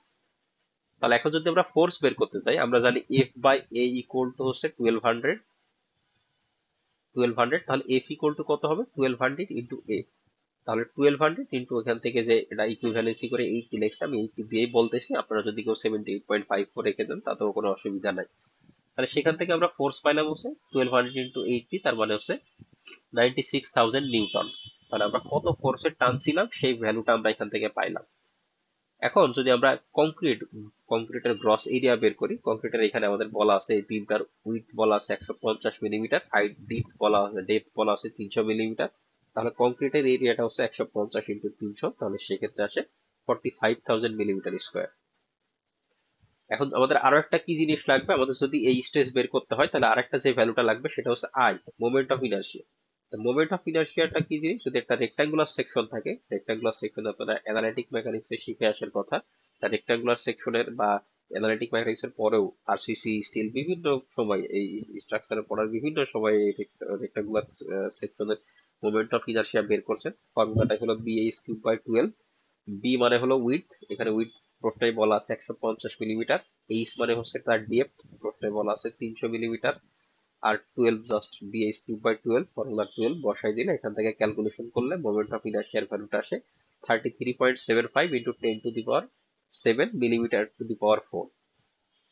তাহলে এখান থেকে আমার যা যা প্রয়োজন সবগুলো আমি বের করে ফেলছি। এখন আমাকে কি করতে হবে, এই সফিট অর্থাৎ একদম এই পোর্শনে আমাদের এখানে টোটাল স্ট্রেসটা কত, সেই টোটাল স্ট্রেসের ভ্যালুটা আমাদেরকে বের করতে হবে। এখন তাহলে এই ক্ষেত্রে আমাদের দেখেন বিমের উপরে কি পরিমাণ এক্সটার্নাল লোড, কোনো লোড আছে কিনা বা থাকলে সেটা কি পরিমাণ লোড, কোনো কিছুই বলা নাই। যেহেতু কোনো কিছুই বলা নাই, আমি ধরতেছি এখানে কোনো এক্সটার্নাল লোড নাই। তাহলে এক্সটার্নাল লোড যদি না থাকে, আমাদের মেন ফর্মুলাতে যদি আমরা ব্যাক করি, এটা হচ্ছে আমাদের মেন ফর্মুলা। তো এখানে যদি এক্সটার্নাল কোনো লোড না থাকে, তাহলে এখান থেকে আমার কোনো মুভমেন্ট পাওয়া সম্ভব না। মুভমেন্ট যদি না পাই, তাহলে এই অংশটুকু আসলে থাকবে না, এই অংশটুকু ক্যান্সেল আউট হয়ে যাবে বা এই অংশটুকুর ভ্যালুটা হয়ে যাবে জিরো। তাহলে সেক্ষেত্রে আমাদের জাস্ট দুইটা জিনিস থাকতেছে, এটা একটা হলো যে আমাদের অ্যাক্সিয়াল প্রি স্ট্রেসিং এর কারণে অ্যাক্সিয়াল যে স্ট্রেস সেটা, এবং ইসেন্ট্রিসিটির কারণে যে একটা স্ট্রেস আসতেছে সেটা। তাহলে আমি যদি জাস্ট ভ্যালুগুলো বসাই দেই, এখানে যদি ভ্যালুগুলো বসাই দেই সফিটে বা বটমে, মেন ফর্মুলাটা হলো এটা, যেহেতু এখানে এক্সটার্নাল লোড নাই, ফর্মুলাটা হলো F by A plus minus F U I divided by I. এখানে আগে থেকে একটা মাইনাস কেন ইউজ করা হয়েছে, কারণ এই যে দেখেন এই ম্যাথের সুবিধার্থে পাশে এখানে লিখে নিছে যে আমরা যত কম্প্রেসিভ স্ট্রেসটাকে আমরা কম্প্রেশনটাকে আমরা নেগেটিভ ধরতেছি, আর টেনশনটাকে পজিটিভ ধরতেছি। এখানে যে আমরা এখানে যে ডেরিভেশনটা দেখছি বা এখানে যে কনসেপশনটা দেখছি, এই কনসেপশনের ক্ষেত্রে কিন্তু কম্প্রেশনটাকে পজিটিভ ধরছিল, তাই এখানে যেখানে যেখানে কম্প্রেশন ছিল সবগুলা কিন্তু পজিটিভ ধরে রাখছিল।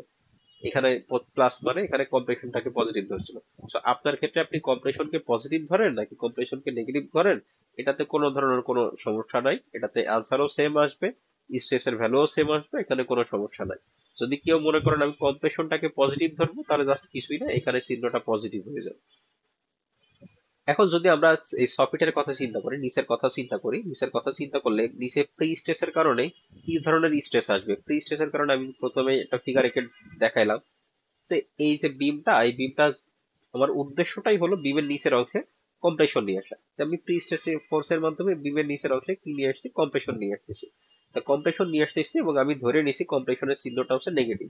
তাই এখানে আমি ফর্মুলাতে লিখছি F bottom equal to F by minus F by A. মাইনাসটা দিছি কারণ কি, কারণটা হচ্ছে প্রি স্ট্রেসিং এর কারণে যে ইনিশিয়াল স্ট্রেস আসতেছে, সেই স্ট্রেসটা আমাদের কংক্রিটের বটম পোর্শনে নেগেটিভ স্ট্রেস অর্থাৎ কম্প্রেশন স্ট্রেস আসতেছে। এরপরে আবার কি করছি, minus F E Y divided by I. Minus F E Y, এখানে চিহ্নটা মাইনাস কেন ইউজ করলাম, সেটার কারণ হচ্ছে যদি আমি এখান থেকে দেখাই এই যে এখান থেকে দেখাই আমাদের প্রি স্ট্রেসিং এর কারণে কি হলো, প্রি স্ট্রেসিং এর আমি যখন এখানে ফোর্স অ্যাপ্লাই করলাম, আমাদের নিউট্রাল অ্যাক্সিসের থেকে নিচের দিকে কম্প্রেসিভ স্ট্রেস ডেভেলপ হলো। নিচের দিকে যদি কম্প্রেসিভ স্ট্রেস ডেভেলপ হয়, তাহলে এটার শেপ কেমন হবে, সেটার শেপ হবে হচ্ছে একটু এরকম, মানে নর্মাল যেভাবে বেন্ডিং হয় তার থেকে একটু উল্টাটা হবে। মানে নিচের দিকে যদি কম্প্রেশন হয়, তার মানে কি উপরের দিকে অবশ্যই টেনশন। তাহলে এই যে ইসেন্ট্রিসিটির কারণেও এখানে যে স্ট্রেসটা আসবে, সেই স্ট্রেসেরও কিন্তু নিচের দিকে কম্প্রেশন। আর আমরা যেহেতু নিচের দিকেই স্ট্রেস বের করতেছি, তাই এখানে ইসেন্ট্রিসিটির কারণে যে স্ট্রেসটা, সেই স্ট্রেসের ক্ষেত্রেও এই চিহ্নটা নেগেটিভে বসালাম, কারণ এটা হচ্ছে কম্প্রেসিভ স্ট্রেস। যদি আমরা এটা টপে বের করতাম, তাহলে কিন্তু এটা হয়ে যেত টেনসাইল স্ট্রেস। এটা এটা সবসময় ইয়েই থাকতো, নেগেটিভই থাকতো, কারণ আমরা নিচের দিকে সবসময় কম্প্রেসিভ স্ট্রেসই নিয়ে আসতেছি। কিন্তু এই চিহ্নটা যদি আমরা টপে বের করতাম, টপে কিন্তু এই বিমটা টপে কিন্তু এই ইসেন্ট্রিসিটির কারণে টপে হয়ে যেত টেনশন। যেহেতু আমরা বটম বা সফিটের জন্য বের করতেছি, সফিটে হচ্ছে ইসেন্ট্রিসিটি বা প্রি স্ট্রেস দুইটার কারণেই কম্প্রেসিভ স্ট্রেস ডেভেলপ করে বা কম্প্রেশন ডেভেলপ করে, তাই দুইটা চিহ্নটাকে আমরা মাইনাস রাখতেছি। এখন জাস্ট ভ্যালু বসাই দিব। ফোর্সের ভ্যালু হচ্ছে 96,000, এরিয়া অফ কংক্রিট, টোটাল কংক্রিটটার এরিয়াটা হচ্ছে 45,000 মাইনাস এফটা হচ্ছে 96,000। ইসেন্ট্রিসিটি আমাদের প্রশ্নেই বলা আছে, ইসেন্ট্রিসিটির ভ্যালুটা হচ্ছে 50 মিলিমিটার। আর ওয়াই এখানে দেখেন রেড পেন দিয়ে দেখানো আছে, আমাদের যে এক্সট্রিম ফাইবার থেকে যে রিইনফোর্সমেন্টের লোকেশন, সেটা হচ্ছে টোটাল ডেপথটা হচ্ছে প্রশ্নে বলা আছে, টোটাল ডেপথ হচ্ছে 300 মিলিমিটার, টোটালটা হচ্ছে 300 মিলিমিটার। তাহলে নিউট্রাল অ্যাক্সিস থেকে একদম নিচের দিকে যে ডিস্টেন্স, এই ডিস্টেন্সটা কত হবে, এটা হবে 300-র অর্ধেক, এই যে এখানে সেটা দেখানো আছে 150 মিলিমিটার। 150 মিলিমিটারের মধ্যে আবার এখান থেকে এইটুকু দেখানো আছে 50 মিলিমিটার, অর্থাৎ ইসেন্ট্রিসিটি নিউট্রাল অ্যাক্সিস থেকে সেন্ট্রয়েড পর্যন্ত, এই রিইনফোর্সমেন্টের সেন্ট্রয়েড পর্যন্ত ইসেন্ট্রিসিটি দেখানো আছে 50 মিলিমিটার। তাহলে এই পুরোটা যদি 150 হয়, সেখান থেকে 50 বাদ দিলে এই যে ডিস্টেন্স, এই ডিস্টেন্সটা হলো 100 মিলিমিটার। তো সেই ওয়াই এর ভ্যালুটা, ও সরি, এটা এখানে ওয়াই মানে তো আমরা এটা আমরা ভুল চিন্তা করতেছি। ওয়াই মানে তো হচ্ছে আমাদের জাস্ট এক্সট্রিম ফাইবার থেকে আমাদের যে সেন্ট্রয়েডের ডিস্টেন্স, তো এক্সট্রিম ফাইবার থেকে সেন্ট্রয়েডের ডিস্টেন্স মানে হচ্ছে আমাদের টোটাল ডেপথের অর্ধেক।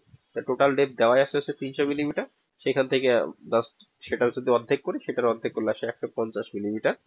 পুরাটা ক্যালকুলেশন করলে এখান থেকে আমাদের নিচে সফিটের নিচে এখানে স্ট্রেসের ভ্যালুটা আসতেছে -4.27 Newton per millimetre square, -4.27 Newton per millimetre square. এটাই হলো আমাদের সফিটের স্ট্রেস।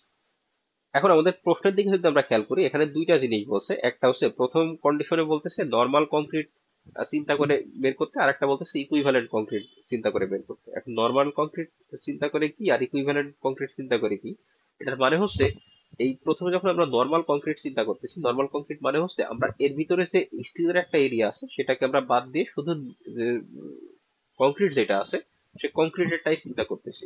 এখন যদি আমরা ইকুইভ্যালেন্ট কংক্রিটের কথা চিন্তা করি, ইকুইভ্যালেন্ট কংক্রিটের ক্ষেত্রে আমাদের ইকুইভ্যালেন্ট এরিয়া বের করতে হবে। ইকুইভ্যালেন্ট এরিয়ার ফর্মুলাটা কি? ইকুইভ্যালেন্ট এরিয়ার ফর্মুলা হলো এটা, A equivalent equal to gross area plus n-1 into steel area. তাহলে সেক্ষেত্রে আমাদের গ্রস এরিয়াটা আমরা আগেই বের করে নিয়েছিলাম 45,000 millimetre square, plus n-1 into AST. এনটা কি? এনটা হচ্ছে মডুলার রেশিও, মডুলার রেশিওটাকে এখানে অ্যাসিউম করা হয়েছে 6। এটা মডুলার রেশিওর ভ্যালুটা এটা মোটামুটি আমরা এই ইকুইভ্যালেন্ট কংক্রিট ক্রস সেকশনের এরিয়ার প্রবলেম একটাই আছে, এরপরে যে সমস্ত প্রবলেম আছে এগুলো ডাইরেক্ট আমরা সেখান থেকে কতটুকু কংক্রিট আছে কতটুকু স্টিল আছে সেটা বের করে নিয়েই করব। তো সেক্ষেত্রে আপনাদের যদি প্রশ্নে কিছু বলা না থাকে সেক্ষেত্রে মডুলার রেশিওর ভ্যালুটা ডাইরেক্ট 6 ইউজ করে দিবেন। এখান থেকে যদি বের করি তাহলে সেক্ষেত্রে ইকুইভ্যালেন্ট ক্রস কংক্রিট সেকশনের এরিয়াটা আসতেছে 45,400 মিলিমিটার স্কোয়ার। তাহলে এখান থেকে আমাদের আবার কি প্রয়োজন? এখান থেকে আবার ইকুইভ্যালেন্ট আমাদের যে মোমেন্ট অফ ইনার্শিয়া এবং ওয়াই বার, সেই ওয়াই বারের ভ্যালুটাও আমাদের এখান থেকে বের করে নিতে হবে। তো ওয়াই বারের ভ্যালুটা সাধারণত কিভাবে বের করি? আমরা যদি একদম অ্যানালিটিক মেকানিক্স এর কথা চিন্তা করি, যে কোনো একটা সেকশনের সেন্ট্রয়েড বের করার সময় আমরা কি করি? Y bar equal to a1 y1 plus a2 y2 divided by a1 plus a2, এই ফর্মুলাটা ইউজ করতাম। সো এখানেও সেম একই জিনিস। প্রথমে যখন আমরা টোটালটা চিন্তা করছি, টোটালটার ক্ষেত্রে আমাদের এটার উইডথ দেওয়া ছিল 150 মিলিমিটার, বিমটার ডেপথ দেওয়া ছিল 300 মিলিমিটার, তাহলে টোটালটার এরিয়া হচ্ছে A1 মানে হচ্ছে এই যে 45,000, এই 150 ইন্টু 300 করলে 45,000ই আসবে। আর পুরা এই সেকশনটা, পুরা এই বিম সেকশনটা সেন্ট্রয়েড ছিল হচ্ছে 300-র অর্ধেক অর্থাৎ 150-এ। তাই এই এরিয়া A1টাকে 300/2 অর্থাৎ 150 দ্বারা গুণ করা হয়েছে, প্লাস ইকুইভ্যালেন্ট যখন বের করলাম, ইকুইভ্যালেন্ট 6-1 ইন্টু এরিয়াটা কত 80, অর্থাৎ এইটুকু হচ্ছে ইকুইভ্যালেন্ট এরিয়া। এখন এটা সেন্ট্রয়েড কোথায় আছে? এটা সেন্ট্রয়েড আছে হচ্ছে এই যে 100, এই যে যেটা দেখাইছি। স্টিলের সেন্ট্রয়েডটা কোথায় আছে? স্টিলের সেন্ট্রয়েডটা আছে হচ্ছে এক্সট্রিম ফাইবার থেকে 150 মাইনাস ইসেন্ট্রিসিটি 50, অর্থাৎ এই 100তে আছে হচ্ছে স্টিলের সেন্ট্রয়েড। জাস্ট স্টিলের সেন্ট্রয়েডকে যদি আমরা গুণ করে দেই, 150 - 50 করলে 100ই হয়, ডাইরেক্ট 100 ইউজ করা যায়, divided by A1 plus A2। A1 মানে হচ্ছে আমাদের এই যে গ্রস এরিয়া 45,000, আর A2 হচ্ছে যে এখান থেকে যেটা পাইতেছি 6-1 ইন্টু 80। এটা ক্যালকুলেশন করলে আমাদের ওয়াই বার যেটা আসতেছে, সেন্ট্রয়েডটা আসতেছে 149 মিলিমিটার। এখান থেকে যদি আমরা ইকুইভ্যালেন্ট মোমেন্ট অফ ইনার্শিয়া বের করি, তাহলে ইকুইভ্যালেন্ট মোমেন্ট অফ ইনার্শিয়ার ক্ষেত্রে আমরা আগে moment of inertia cross section ধরে মোমেন্ট অফ ইনার্শিয়া পাইছিলাম 33.75 ইন্টু 10⁻⁷। এটা প্লাস এখন এখান থেকে আমাদের এক্সট্রা কতটুকু আসছে? এক্সট্রা হচ্ছে আগে আমাদের সেন্ট্রয়েড ছিল 150 মিলিমিটারে, এখন সেন্ট্রয়েড আসছে হচ্ছে 149 মিলিমিটার। তাহলে জাস্ট এই 1 মিলিমিটারের জন্য যদি আমরা যোগ করে নেই, তাহলে আমাদের এরিয়াটা ছিল হচ্ছে 150 ইন্টু 300 ইন্টু 150 মাইনাস 149 স্কোয়ার। মানে এই ফর্মুলাটা আসছে হচ্ছে আপনারা এই অ্যানালিটিক মেকানিক্সে শিখে আসছেন। Moment of inertia I equal to I x plus eddy square, I x plus eddy square, I x plus eddy square. এখানে ডিটা হচ্ছে আমাদের পুরো সেকশনের সেন্ট্রয়েড, এবং নতুন যে সেকশনটা পাইলাম, নতুন যে সেন্ট্রয়েড পাইলাম, সেই নতুন সেন্ট্রয়েডের মধ্যবর্তী ডিস্টেন্স। তো এরিয়াটাও তো 150 ইন্টু 300 অর্থাৎ 45,000। তার সাথে হচ্ছে ডিস্টেন্স, আগে সেন্ট্রয়েড ছিল 150-এ, এখন সেন্ট্রয়েড হচ্ছে 149-এ। এই এই মাইনাস এই ডিস্টেন্সটা হলো 1 মিলিমিটার, অর্থাৎ এখানে জাস্ট 1 স্কোয়ার, প্লাস এখানে যে পরবর্তী যে A2 যেটা পাইলাম 6-1 ইন্টু 80। এই ক্ষেত্রে আমাদের আগের এই ক্ষেত্রে এটার আমরা সেন্ট্রয়েড পাইছি হচ্ছে 149, আর আমাদের জাস্ট বটম ফাইবার থেকে যে রিইনফোর্সমেন্টের ডিস্টেন্সটা হলো 100। তাহলে সেন্ট্রয়েড হচ্ছে 149-এ, আমাদের রিইনফোর্সমেন্ট আছে হচ্ছে 100-তে। তাহলে সেখান তাদের মধ্যবর্তী যে ডিস্টেন্স সেটা হচ্ছে 149 মাইনাস 100 হোল স্কোয়ার। এখান থেকে যদি পুরোটা আমরা ক্যালকুলেশন করি তাহলে সেক্ষেত্রে মোমেন্ট অফ ইনার্শিয়াটা আসে 33.85 ইন্টু 10⁻7 মিলিমিটার। এতটুকুই, তাছাড়া ফোর্সের ভ্যালুটা কোনো কিছু চেঞ্জ নাই। এখন জাস্ট পুরো ভ্যালুটা যদি আমরা ফর্মুলাতে বসাই দিই, F minus F divided by A minus F এর ভ্যালু হচ্ছে 96,000, আর ইকুইভ্যালেন্ট জাস্ট এরিয়াটা আগে যেখানে আমরা 45,000 বসাইছিলাম এখানে আমরা ইকুইভ্যালেন্ট এরিয়া 45,400 বসাই দিব, মাইনাস এফ 96,000। ইসেন্ট্রিসিটি এখন কমে গেছে, ইসেন্ট্রিসিটি এখন হয়ে গেছে 49 মিলিমিটার, যেহেতু সেন্ট্রয়েড হচ্ছে 149 মিলিমিটারে, আমাদের রড আছে হচ্ছে 100-তে। তো সেক্ষেত্রে ইসেন্ট্রিসিটির ভ্যালুটা হচ্ছে 49, সরি সরি ইসেন্ট্রিসিটির ভ্যালুটা হচ্ছে 49, আর ওয়াই বার যেটা, ওয়াই বারটা যে আমরা এখানে বের করে নিচ্ছি 149 ডিভাইডেড বাই আই ইকুইভ্যালেন্ট যেটা 33.85 ইন্টু 10⁻7। এই ভ্যালুটা বসাই দিলে এই ক্ষেত্রে আমাদের ইকুইভ্যালেন্ট কংক্রিট ক্রস সেকশন দিয়ে সেই ক্ষেত্রে আমাদের যে স্ট্রেসটা সেই স্ট্রেসটার ভ্যালুটা আসে -4.2 নিউটন পার মিলিমিটার স্কোয়ার। এ পর্যন্ত আমাদের ম্যাথের অ্যান্সার। আমাদের পার্সেন্টেজ বের করতে বলে নাই, এখানে জাস্ট পার্সেন্টেজটা এক্সট্রা হিসেবে দেখানো হয়েছে। এটা আসলে পার্সেন্টেজ বের করার দরকার নেই, এখানে জাস্ট আমাদের বলতেছে যে নর্মাল কংক্রিট আর ইকুইভ্যালেন্ট কংক্রিট সেকশন এই দুটা চিন্তা করে আমাদের আসলে এখানে ওই কি পরিমাণ স্ট্রেস ডেভেলপ করে, সফিটে কি পরিমাণ স্ট্রেস ডেভেলপ করে সেটা বের করতে বলতেছিল। নর্মাল কংক্রিট অর্থাৎ শুধুমাত্র এই গ্রস বিমটা চিন্তা করে আমরা এখানে স্ট্রেস পাইছি -4.27। আর ইকুইভ্যালেন্ট মানে হচ্ছে এই গ্রসের পাশাপাশি এখানে যে আমাদের স্টিল আছে সেই স্টিলটার এরিয়া আমরা মানে একসাথে যোগ করে স্টিলটা সহ আমরা এখানে পাইছি হচ্ছে -4.2 নিউটন পার মিলিমিটার স্কোয়ার।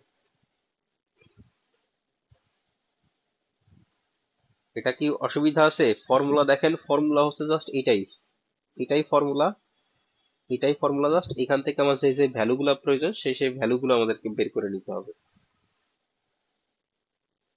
এই প্রবলেমের ক্ষেত্রে আমাদের মেইনলি আসলে প্রি স্ট্রেসিং কনসেপ্টের থেকেও ইকুইভ্যালেন্ট কনসেপ্ট বেশি প্রয়োজন হয়েছে। সো পরবর্তী প্রবলেমগুলোতে আসলে প্রি স্ট্রেসিং কনসেপ্টটাই বেশি প্রয়োজন ইকুইভ্যালেন্সের থেকেও। এটাতে কারো কোনো অসুবিধা আছে? মেন কথা হচ্ছে আমার ফর্মুলা হচ্ছে এটা, এর সাথে যদি লোড থাকে তাহলে M M Y divided by I আসে, ওই অংশটাও আসে। আসলে জাস্ট এখানে যে জিনিসগুলো আছে সেই জিনিসগুলো আমাকে যে কোনো ভাবে বের করতে হবে, ফোর্স বের করতে হবে, এরিয়া বের করতে হবে, তারপরে ইসেন্ট্রিসিটি দেওয়াই থাকে, ওয়াই তো জাস্ট সেকশন দেওয়া থাকলে ওয়াই বের করতে পারবো, লোড দেওয়া থাকলে মুভমেন্ট বের করতে হবে। এই জিনিসগুলো বের করে জাস্ট আমি রেজাল্টেন্ট বের করতে পারলে আমার স্ট্রেস বের হয়ে যাবে।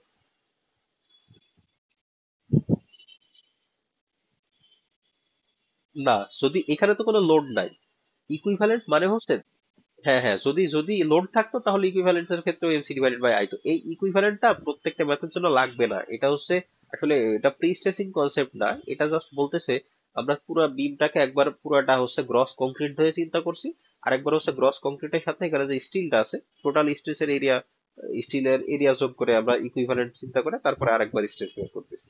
এতটুকুই। তাহলে প্রি স্ট্রেসিং কনসেপ্টের পরবর্তীতে ম্যাথগুলো করবো সেক্ষেত্রে ইকুইভ্যালেন্ট এই কনসেপ্ট দরকার নাই, এই কনসেপ্ট বের করতে পারলেই হচ্ছে। আবার এই F by A, F E Y divided by I, M C divided by বা M Y divided by I, এই তিনটা জিনিস বের করে জাস্ট রেজাল্টেন্ট বের করাই হচ্ছে আমার কাজ।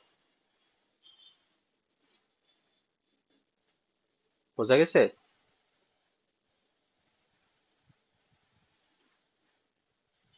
এটা কি বোঝা গেছে?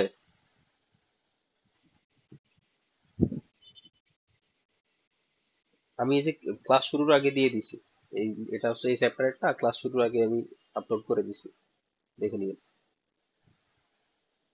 আচ্ছা, আর আরেকটা মানে পরের প্রবলেমটা আমরা দেখে প্রবলেমটা দেখে আজকে ক্লাসটা শেষ করব।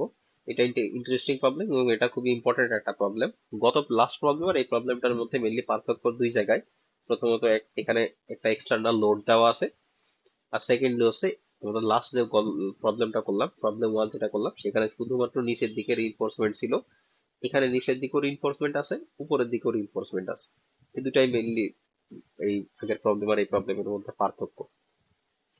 তো আমরা প্রবলেমটা যদি একটু দেখার চেষ্টা করি, এখানে বলা আছে rectangular concrete beam of cross section 30 centimetre deep and 20 centimetre wide. তার মানে হচ্ছে আমরা সেন্টিমিটার থেকে একবারে ডাইরেক্ট ফিগারে মিলিমিটারে কনভার্ট করে দেখানো হয়েছে। এটার উইডথ হচ্ছে 200 মিলিমিটার আর ডেপথ হচ্ছে 300 মিলিমিটার। এরপরে বলতেছে is prestressed by means of 15 wires of 5 millimetre diameter located 6.5 metre from the bottom of the beam. তার মানে হচ্ছে এই যে বিমটা, সেই বিমের 65 মিলিমিটার উপরে এখানে 15টা স্টিলের ওয়্যার আছে। 15টা স্টিলের ওয়্যার আছে, প্রত্যেকটাই হচ্ছে 5 মিলিমিটার ডায়ামিটারের, এই যেখানে বলাই আছে। তার সাথে সাথে আর কি বলছে, and 3 wires of diameter 5 millimetre 2.5 centimetre from the top. এবং উপরের দিক থেকে, টপ ফাইবার থেকে 25 মিলিমিটার দূরে এখানে 3টা স্টিলের ওয়্যার আছে। এই 3টা স্টিলের ওয়্যারেরও ডায়ামিটার হচ্ছে 5 millimetre. Assuming the prestress in the steel as 840 newton per millimetre, অর্থাৎ এই যে স্টিল গুলো আছে, অর্থাৎ যে রিনফোর্সমেন্ট গুলো আছে, সেখানে যে টেনসাইল আমরা যে টার্ম দিছিলাম, সেই টেনসাইল স্ট্রেস এর ভ্যালুটা হচ্ছে 840 নিউটন পার মিলিমিটার স্কোয়ার।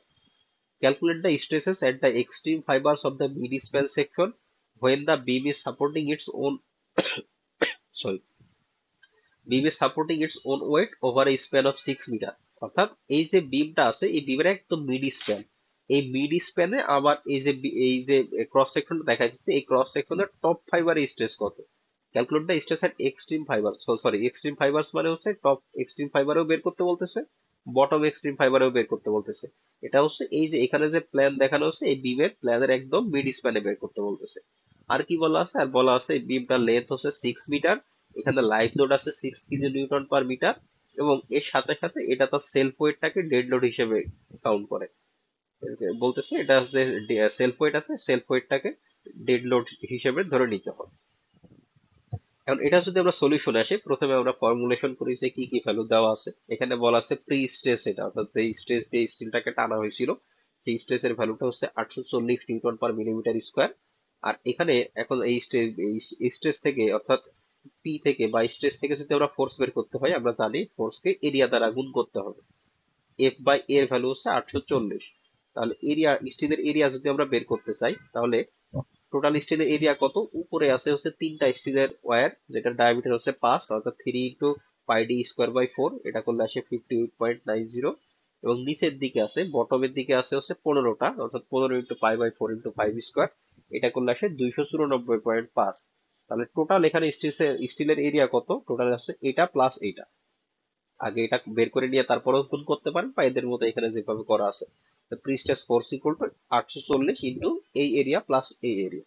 তো এখান থেকে টোটাল প্রি-স্ট্রেসিং ফোর্সটা আসতেছে হচ্ছে 29,000, সরি থেকে বেশি, 2,96,881.2 নিউটন, অর্থাৎ 296,881.2 নিউটন। এটা হচ্ছে প্রি-স্ট্রেসিং ফোর্স। তাহলে আমাদের রেজাল্টেন্ট বের করার ফর্মুলাটা কি, রেজাল্টেন্ট বের করার ফর্মুলা ওই যে আগে যেটা দেখে আসছিলাম, F by A plus F U I divided by I, এই যে এটা F by A F U I divided by I plus M Y divided by I. তাহলে আমরা এখান থেকে এফ পেয়ে গেছি অলরেডি, এরিয়া তো জাস্ট আমার ফিগার থেকে আমি ডাইমেনশন গুলা দিয়ে বের করতে পারবো, ডাইমেনশন গুলা থেকে আমি মোমেন্ট অফ ইনার্শিয়াও বের করতে পারবো। আমার প্রয়োজন কি কি, আমাদের ফিগার থেকে আমরা ইসেন্ট্রিসিটিও বের করতে পারবো। আমাদের এখানে আর প্রয়োজন আছে মোমেন্টের প্রয়োজন আছে, এবং আর এই যে ওয়াই যেটা, সেই ওয়াইটাও একটু চেঞ্জ হয়ে যাবে, কারণ আমাদের যে বিমটা এখানে দেওয়া আছে, সেই বিমের ক্রস সেকশনটা কিন্তু সিমেট্রিক নাই, অর্থাৎ উপরের দিকে রিইনফোর্সমেন্টের পরিমাণ কম আছে, নিচের দিকে রিইনফোর্সমেন্টের পরিমাণ বেশি আছে। তাহলে আমরা যখন প্রি-স্ট্রেসিং ফোর্স বের করলাম, প্রি-স্ট্রেসিং ফোর্স বের করার পরে যদি আমরা এরিয়া বের করি, এরিয়া অফ দ্য সেকশন, এখানে বলাই আছে আমাদের যে বিমটা আছে এটার উইডথ হচ্ছে 200 মিলিমিটার আর ডেপথ হচ্ছে 300 মিলিমিটার। তাহলে এখান থেকে আমরা এরিয়া পাবো হচ্ছে 6000 মিলিমিটার স্কোয়ার। এখন distance of the centroid of the steel from base, এখন স্টিল যেটা আছে সেটা সেন্ট্রয়েড যদি আমরা বের করতে চাই, বেস থেকে একদম নিচ থেকে যদি সেন্ট্রয়েড বের করতে চাই, তাহলে নিচের যে স্টিলটা আছে, এই স্টিলটার এরিয়া দেখেন কত পাইছিলাম, এই যে বটম স্টিলের এরিয়া পাইছিলাম হচ্ছে 294.52। আমি কি বললাম, ওয়াই বার বের করার ফর্মুলা হচ্ছে a1y1 plus a2y2 divided by a1 plus a2। এটা হচ্ছে একদম অ্যানালিটিক মেকানিক্স, অর্থাৎ সেন্ট্রয়েড বের করার একদম বেসিক কনসেপ্ট। তো সেখান থেকে যদি আমি ওয়াই বাই বের করতে চাই, তাহলে বটমের স্টিলের এরিয়া ইন্টু বটমের স্টিলের এরিয়া সেন্ট্রয়েডটা বটম থেকে নিচের থেকে কত দূরে আছে, এই যে আমার প্রশ্নেই বলা আছে যে বটম থেকে 6.5 মিলিমিটার উপরে আছে, 6.5 মিলিমিটার উপরে আসছে, অর্থাৎ বটম থেকে 65 মিলিমিটার উপরে আছে। তাহলে 294.52 ইন্টু 65 প্লাস টপের যে স্টিলটা, টপের স্টিলটা কতটুকু আছে, টপের স্টিলের এরিয়াটা হচ্ছে 58.90, তাই 58.90 প্লাস, সরি ইন্টু, এখন ডিস্টেন্স কতটুকু হবে, ডিস্টেন্স হবে হচ্ছে আমার বলা আছে এই টপের স্টিলটা উপর থেকে 25 মিলিমিটার নিচে আছে, তাহলে টোটাল সেকশনটা হচ্ছে 300 মিলিমিটার। সেখান থেকে যদি 25 বাদ দেই তাহলে বটম থেকে এই যে এখান থেকে এই পর্যন্ত ডিস্টেন্সটা আমরা পাবো সেটা হচ্ছে 300 - 25। তো সেটা এখানে করা আছে 300 - 25 ডিভাইডেড বাই A1 + A2। তাহলে A1 + A2 করার পরে এখান থেকে আমাদের ওয়াই বারের ভ্যালুটা আসছে 100 মিলিমিটার। এখন আমরা যদি ইসেন্ট্রিসিটি বের করতে চাই, আমাদের প্রশ্নে ডাইরেক্ট এখানে ডাইরেক্ট ইসেন্ট্রিসিটির ভ্যালু দেওয়া নাই, কিন্তু আমরা এটা বের করব কিভাবে, আমাদের টোটাল যে বিমটা আছে টোটাল বিমটার ডেপথ হচ্ছে 300 মিলিমিটার। তাহলে এটা নিউট্রাল অ্যাক্সিস আছে করতে, নিউট্রাল অ্যাক্সিস আছে হচ্ছে 150 মিলিমিটার। আর আমাদের যে রিইনফোর্সমেন্ট আছে সেই রিইনফোর্সমেন্টের নিচের থেকে আমরা তার সেন্ট্রয়েড অর্থাৎ নিচের থেকে ওয়াই বারের ভ্যালু পাইলাম হচ্ছে 100 মিলিমিটার। তাই নিচের থেকে ওয়াই বার আছে বা রডের সেন্ট্রয়েডটা আছে হচ্ছে এইখানে। তাহলে নিউট্রাল অ্যাক্সিস এইখানে আর রডের সেন্ট্রয়েড হচ্ছে এইখানে, তাহলে এদের মধ্যবর্তী যে ডিসটেন্স সেটাকে আমরা বলি হচ্ছে ইসেন্ট্রিসিটি। তাহলে এইখান থেকে এই পর্যন্ত ডিস্টেন্স হলো 300 অর্ধেক 150, আর এইখান থেকে এই পর্যন্ত ডিস্টেন্স হচ্ছে এই যে ওয়াই বারের ভ্যালু হচ্ছে 100। তাহলে এখান থেকে আমরা ইসেন্ট্রিসিটি বের করতে পারি। ইসেন্ট্রিসিটির ভ্যালুটা আসবে হচ্ছে 300 - 2, 300 ÷ 2 - 100। সেখান থেকে ইসেন্ট্রিসিটির ভ্যালুটা আসবে হচ্ছে 50। এখন যদি আমরা মোমেন্ট অফ ইনারশিয়া বের করি, এটা হচ্ছে একটা রেক্টাঙ্গুলার সেকশন, রেক্টাঙ্গুলার সেকশনের মোমেন্ট অফ ইনারশিয়া হচ্ছে BH3/12। বি হচ্ছে উইথ 200 মিলিমিটার, এইচ হচ্ছে ডেপথ 200 মিলিমিটার, BH3/12 করলে ভ্যালু আসে 45 × 10⁻⁷ mm⁴। তাহলে দেখেন আমাদের যে রেজাল্টেন্ট বের করার যে ফর্মুলা, এখানে আমরা কি কি পাইছি, এফ পাইছি, এ পাইছি, এখানে এফ পাইছি, ইসেন্ট্রিসিটি পাইছি, ওয়াইও আমরা মোটামুটি পাইছি। ফিগার থেকে আমরা জাস্ট বসাই দিতে পারবো, যেহেতু 300 মিলিমিটার আছে, 300 অর্ধেক 200 150 হচ্ছে ওয়াই। মোমেন্ট অফ ইনার্শিয়াও আমরা বের করে ফেলছি। এখন শুধুমাত্র আমরা একটা জিনিস জানি না, সেটা হচ্ছে এই মোমেন্ট কত, এক্সটার্নাল লোডের কারণে মোমেন্ট কত। আমরা যে আগের প্রবলেমটা করলাম সেখানে কোনো এক্সটার্নাল লোড ছিল না, তাই সেখানে আমাদের মোমেন্ট বের করার প্রয়োজন পড়ে না। কিন্তু এখানে যেহেতু এক্সটার্নাল লোড আছে, এক্সটার্নাল লোডের কারণে আমাদের মোমেন্ট বের করার প্রয়োজন পড়বে। এখন এখানে যে আবার লোড আছে সেই লোডটা আবার দুই ধরনের লোড আছে, একটা হচ্ছে ডেড লোড আছে, একটা হচ্ছে লাইভ লোড আছে। তো এখানে আমাদের ডেড লোডের জন্য আমরা একবার মোমেন্ট বের করছি, একবার লাইভ লোডের জন্য মোমেন্ট বের করছি, বের করে সেই ভ্যালুটাকে এখানে বসাই দিছি। এটা যদি কেউ মনে করেন যে আমি কম্বাইন্ডলি করবো তাতেও কোনো অসুবিধা নাই। ডেড লোড আর লাইভ লোড বের করে সেটাকে ডেড লোডের ফ্যাক্টর দিয়ে গুণ করে মোমেন্ট, তারপরে লাইভ লোডেরটাকে লাইভ লোডের ফ্যাক্টর দিয়ে গুণ করে তারপরে যদি একসাথে মোমেন্ট বের করতে চান তাতেও কোনো অসুবিধা নাই, করে দেখতে পারেন, ভ্যালুটা সেম একই আসবে। তো এখানে লাইভ লোডের ভ্যালুটা আমাদের ডাইরেক্ট প্রশ্নেই দেওয়া আছে 6 kN/m। তো লাইভ লোডের কারণে যদি আমি মোমেন্ট বের করি, যেহেতু এটা একটা simply supported beam, simply supported বিমের জন্য আমরা জানি মিড স্প্যানে তার মোমেন্টের ভ্যালুটা আসে হচ্ছে WL²/8। WL²/8 যদি আমরা বসাই দিই, ডাব্লিউ মানে হচ্ছে আমাদের ইউনিফর্মলি ডিস্ট্রিবিউটেড লোড 6, এলটা হচ্ছে আমাদের বিমের স্প্যান লেন্থ 6, তাহলে WL²/8। এটা এখান থেকে ক্যালকুলেশন করলে ভ্যালুটা আসে 27 kN/m। তো kN/m থেকে আমরা যদি আবার নিউটন মিটারে নেই, যেহেতু আমাদের ফোর্স এবং বাকি সবগুলো ইউনিটই আছে নিউটন এবং মিলিমিটারে, kN/m থেকে যদি আমরা নিউটন মিলিমিটারে নেই, তাহলে কিলোনিউটন থেকে নিউটনে নেওয়ার জন্য একবার 1000 দ্বারা গুণ করতে হবে, আবার মিটার থেকে মিলিমিটারে নিতে হলে আরো একবার 1000 দ্বারা গুণ করতে হবে। তো গুণ করে ভ্যালুটা আসে 27 × 10⁶ নিউটন/মিলিমিটার। এখন পাশাপাশি ডেড লোড, আমাদের ডাইরেক্ট এখানে কোনো ডেড লোডের কথা বলা নাই, কিন্তু বলা আছে এই যে বিমটা আছে সেই বিমটার সেলফ ওয়েটটাই এখানে ডেড লোড হিসেবে কাজ করবে। তো সেলফ ওয়েটটা যদি আমরা বের করতে চাই তাহলে আমাদের এখানে প্রশ্নে বলা আছে যে কংক্রিটটা আছে সেই কংক্রিটের ডেনসিটি বা ইউনিট ওয়েট হচ্ছে 24 kN/m3। আর এটার যে উইথ হচ্ছে 200 মিলিমিটার, বা 200 মিলিমিটারকে যদি আমরা মিটারে কনভার্ট করি তাহলে এটা আসে 0.2। যদি আমরা 300 মিলিমিটার আছে ডেপথ, সেটাকে মিটারে কনভার্ট করলে ভ্যালুটা আসে 0.3। এই যে পাশে এখানে জাস্ট লাল কালি দিয়ে বোঝার সুবিধাতে লেখাও আছে যে BR/H। এটার সাথে যদি আমরা ইউনিট ওয়েট গুণ করি তাহলে এখান থেকে টোটাল ডেড লোডের পরিমাণটা আমরা পাবো। টোটাল ডেড লোড হলো 1.44 kN/m। সেম ভাবে যেহেতু এটা একটা সিম্পলি সাপোর্টেড বিম, তার মিড স্প্যানে ম্যাক্সিমাম মোমেন্টের ফর্মুলা হচ্ছে WL²/8। তো এখানে W মানে হচ্ছে ইউনিফর্মলি ডিস্ট্রিবিউটেড ডেড লোড হচ্ছে 1.44, আর এখানে বিমের লেন্থ হচ্ছে 6, তাহলে 1.44 × 6² / 8, এটা করলে ভ্যালু আসে 6.48 kN/m। সেম ভাবে কিলোমিটার থেকে নিউটনে নেওয়ার জন্য 1000 দ্বারা গুণ করছে, মিটার থেকে মিলিমিটারে নেওয়ার জন্য 1000 দ্বারা গুণ করছে। তাহলে এখানে আমার যা কিছু প্রয়োজন আমার এই রেজাল্টেন্ট বের করার জন্য সবকিছু আমি পাইছি। এখন জাস্ট আমি ফর্মুলাতে বসাই দিই। ফর্মুলাতে যদি বসাই দেই তাহলে আমার এফ, বলেন। না না না, এক্ষেত্রে তো আমাদের কিছুই বলে নাই। এখানে তো আমাদের এটা কি আসলে মানে ইউএসডি তে করবো নাকি ডাব্লিউএসটি তে কোনো কিছুই বলে নাই, তাই আমরা জাস্ট অ্যাজ ইট ইজ যেভাবে আছে সেভাবেই আমরা ধরে নিতেছি এটা অলরেডি ফ্যাক্টরিয়াল আছে। তাহলে এখান থেকে জাস্ট আমরা যদি ভ্যালু গুলো বসাই দিই, এখানে এফ এর ভ্যালু আমরা যে আগে বের করে আসছিলাম, এখানে বের করে আসছিলাম যে প্রি স্ট্রেস ফোর্স হচ্ছে 296,881.2, কংক্রিট এরিয়াটা হচ্ছে 6,000 millimetre square, sorry 60,000 millimetre square. এবার এখানে ভ্যালুটা আসলে আমরা প্লাস ইউজ করবো নাকি মাইনাস ইউজ করবো এটা আমাদের বুঝতে হবে। আমরা কোনটার জন্য বের করতে চাচ্ছি, আচ্ছা আগে প্রথমে আমরা প্লাস মাইনাস দিয়ে রাখি, তারপরে টপের জন্য প্লাস নাকি মাইনাস বা বটমের জন্য প্লাস বা মাইনাস সেটা আমরা পরের অংশে দেখতেছি। তাহলে এখানে প্লাস মাইনাস দিয়ে রাখলাম, প্লাস মাইনাস দিয়ে রেখে এফ এর ভ্যালুটা হচ্ছে 296,881.2। ইসেন্ট্রিসিটি আমরা যে বের করে নিয়েছি, ইসেন্ট্রিসিটির ভ্যালুটা হচ্ছে আমাদের 50। এই যে এখানে আমরা বের করে নিয়েছিলাম যে আমাদের টোটাল সেন্ট্রয়েড আছে 150, আমাদের রডের সেন্ট্রয়েড আছে হচ্ছে 100-তে। তাহলে টোটালটা থেকে রডের সেন্ট্রয়েড বাদ দিলে আমরা ইসেন্ট্রিসিটি পাইছি হচ্ছিলাম 50। তাহলে 50 আর ওয়াই, ওয়াই মানে হচ্ছে একদম নিউট্রাল অ্যাক্সিস থেকে এক্সট্রিম ফাইবারের ডিস্টেন্স অর্থাৎ ডেপথের অর্ধেক, এটা হচ্ছে 150। আর মোমেন্ট অফ ইনার্শিয়া 45 ইন্টু 10⁻7। আবার সেম একইভাবে এটা আগে মাইনাস প্লাস লিখছে, আপনি চাইলে প্লাস মাইনাসও লিখতে পারেন, কোনো অসুবিধা নাই। এটা যেহেতু কম্প্রেশন বোঝাইতেছে এই জন্য আগে মাইনাস লিখতেছে, আপনি আগে প্লাস মাইনাস লিখলেও কোনো অসুবিধা নাই। এই এমডিএল বা ডেড লোডের কারণে মুভমেন্ট পাইছিলাম হচ্ছে 6.48 ইন্টু 10⁻6, তার সাথে ওয়াই হচ্ছে 150। এম লাইভ লোডের কারণে পাইছিলাম 27 ইন্টু 10⁻6 এবং তার সাথে ওয়াই হচ্ছে 150। এই পুরোটা ক্যালকুলেশন করলে এখান থেকে ভ্যালু আসছে এইটুকু, এই প্রথম অংশটুকুর ভ্যালু আসতেছে হচ্ছে -4.795। এইখানে প্লাস মাইনাস ভ্যালুটা আসে +-4.95। এখান থেকে ভ্যালুটা আসে প্লাস মাইনাস বা মাইনাস প্লাস এটাই বলেন 2.16। এখান থেকে ভ্যালুটা আসে হচ্ছে 9। এখন আমরা আসি যে আমরা আসলে এটা টপ ফাইবারের জন্য বের করতেছি নাকি বটম ফাইবারের জন্য বের করতেছি। এখন আমরা যদি টপ ফাইবারের প্রথমে যদি টপ ফাইবার বের করতে চাই, টপ ফাইবারের জন্য আমরা এই বিমের দিকে তাকান। টপ ফাইবারের জন্য যদি বের করতে চাই, অর্থাৎ টপ ফাইবারের জন্য এইখানে আমরা হচ্ছে স্ট্রেস বের করব। তো এখানে যদি স্ট্রেস বের করি তাহলে প্রথম অংশটা হচ্ছে প্রি স্ট্রেস।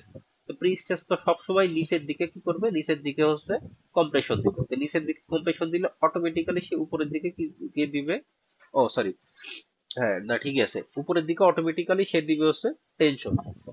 প্রি স্ট্রেস যেটা, এই প্রি স্ট্রেস হচ্ছে নিচের দিকে কম্প্রেশন দিবে। তো নিচের দিকে যদি কম্প্রেশন দেয় তাহলে অটোমেটিক্যালি সে উপরের দিকে দিয়ে দিবে হচ্ছে কম্প্রেশন। কিন্তু এইটা আবার যেটা, এটা হচ্ছে মাইনাস থেকেই গেছে, আমরা যদি বলতেছি উপরের দিকে টেনশন দিবে, তো এখানে আবার -4.95 থেকেই গেছে। এটার কারণ কি, এটার কারণ হচ্ছে এটা হচ্ছে অ্যাক্সিয়াল স্ট্রেস, এফ বাই এ যেটা সেটা হচ্ছে অ্যাক্সিয়াল স্ট্রেস।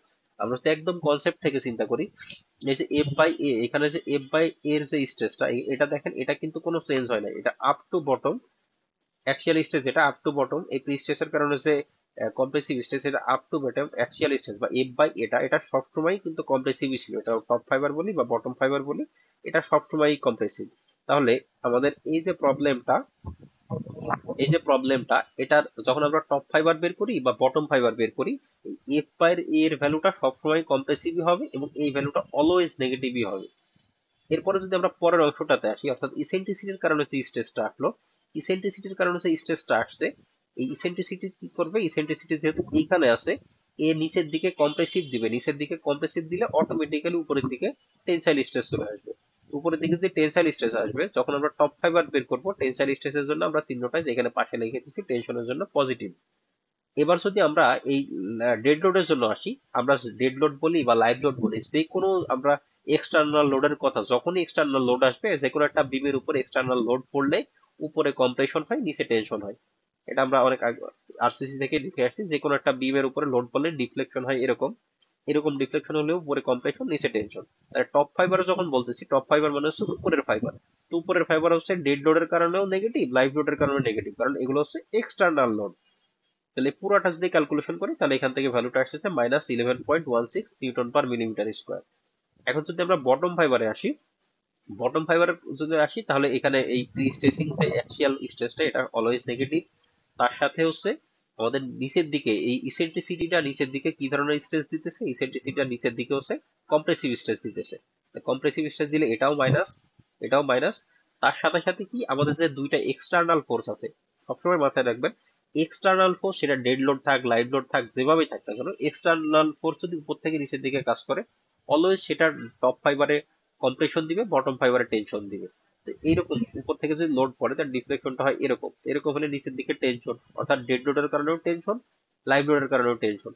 এই পুরোটা যদি ক্যালকুলেশন করি তাহলে আমাদের এখান থেকে বটম ফাইবারের স্ট্রেসটা আসে হচ্ছে 1.26 নিউটন পার মিলিমিটার স্কোয়ার। এটাই হচ্ছে আমাদের মেনলি ম্যাথের আনসার। এরপরে এটাকে জাস্ট আরো সহজে বোঝানোর জন্য এখানে ভিজুয়ালাইজ ফিগার অনুযায়ী দেওয়া আছে। যে এটা ছিল আমাদের সেই একদম এই যে কনসেপ্টে যেরকম দেখালাম সেরকম ফিগার দিয়ে দেখানো হয়েছে। এটা হচ্ছে আমাদের প্রি স্ট্রেসের কারণে অ্যাক্সিয়াল স্ট্রেস, এটা হচ্ছে আমাদের ইসেন্ট্রিসিটির কারণে স্ট্রেস, আর এই দুইটা হচ্ছে আমাদের external load, dead load live লোডের কারণে স্ট্রেস। সবগুলো যোগ করলে আমরা এখান থেকে টপ ফাইবারে আমরা কম্প্রেশন পাইতেছি -11.16, আর বটম ফাইবারে আমরা দেখেন খুবই সামান্য একটা টেনশন পাইতেছি 1.16। তো এই সামান্য টেনশনের কারণে আমাদের যে মানে কংক্রিটের ভিতরে ক্র্যাক জেনারেট করবে না, বা করলেও সেটা আমাদের লিমিট আছে লিমিটের ভিতরেই থাকবে। হ্যাঁ, দিলে হবে। মানে এই চিত্রটা আসলে নেসেসারি না আমাদের এই প্রবলেমের জন্য, এই চিত্রটা নেসেসারি না, জাস্ট সহজে বোঝানোর জন্য, বোঝার জন্য এই চিত্রটা দেওয়া আছে। এই পর্যন্তই হচ্ছে আমাদের প্রবলেমটার আনসার। এই পর্যন্ত কি বোঝা গেছে?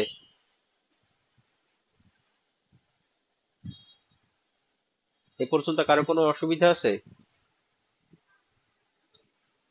দেখেন এই প্রবলেম গুলো খুবই ইজি প্রবলেম। আমি ক্লাসটা রেকর্ডিংও দিয়ে দিব, যদি কারোর সমস্যা থেকে থাকে দেখে নিন। এই এই এই টাইপের প্রবলেম পরীক্ষায় থাকবে, ফার্স্ট কনসেপ্ট থেকে প্রবলেম থাকবে, এবং এরপরে যত প্রবলেমই করি না কেন ফার্স্ট কনসেপ্টের সবগুলোর জন্য সেম। জাস্ট ওই F R I y bar এগুলা বের করে নিয়ে আলটিমেটলি জাস্ট রেজাল্টেন্টের এই ফর্মুলাই বসাই দাও। এখান থেকে জাস্ট আমাদের পজিটিভ বসাবো নাকি নেগেটিভ বসাবো এটা আমাদের বুঝতে হবে, যে টপিক কি হইতেছে আর বটমে কি হইতেছে। এফ বাই এ সবসময় নেগেটিভই থাকে, ইসেন্ট্রিসিটির কারণে বটমে হয় কম্প্রেশন, উপরে হয় টেনশন, আর এক্সটার্নাল লোডের কারণে উপরে হয় কম্প্রেশন, নিচে হয় টেনশন। জাস্ট এইটুকু জিনিস মাথায় রাখলে ইজিলি প্রবলেম গুলো সবগুলাই সলভ করতে পারবেন আশা করি। তো ঠিক আছে, আপনাদের সাথে কালকে ফিজিক্যাল ক্লাস আছে, সরাসরি ক্লাস আছে, অবশ্যই ক্লাসে আসবেন, যেহেতু আমাদের টাইম কম, আপনাদের এই মাসের লাস্ট উইকেই পরীক্ষা আছে। তো ক্লাস মিস দিয়েন না, ক্লাস মিস দিলে আপনাদের জন্য এটা আসলে সমস্যা হয়ে দাঁড়াবে। আর আমি রেকর্ডিং দিয়ে দিব, কারো কোনো অসুবিধা থাকলে রেকর্ডিংটাও একবার গো থ্রু করে নিয়ে আপনারা লিভ নিয়ে অন্য ক্লাসে জয়েন করতে পারেন, আমার অ্যাটেন্ডেন্স অটোমেটিক্যালি চলে আসবে।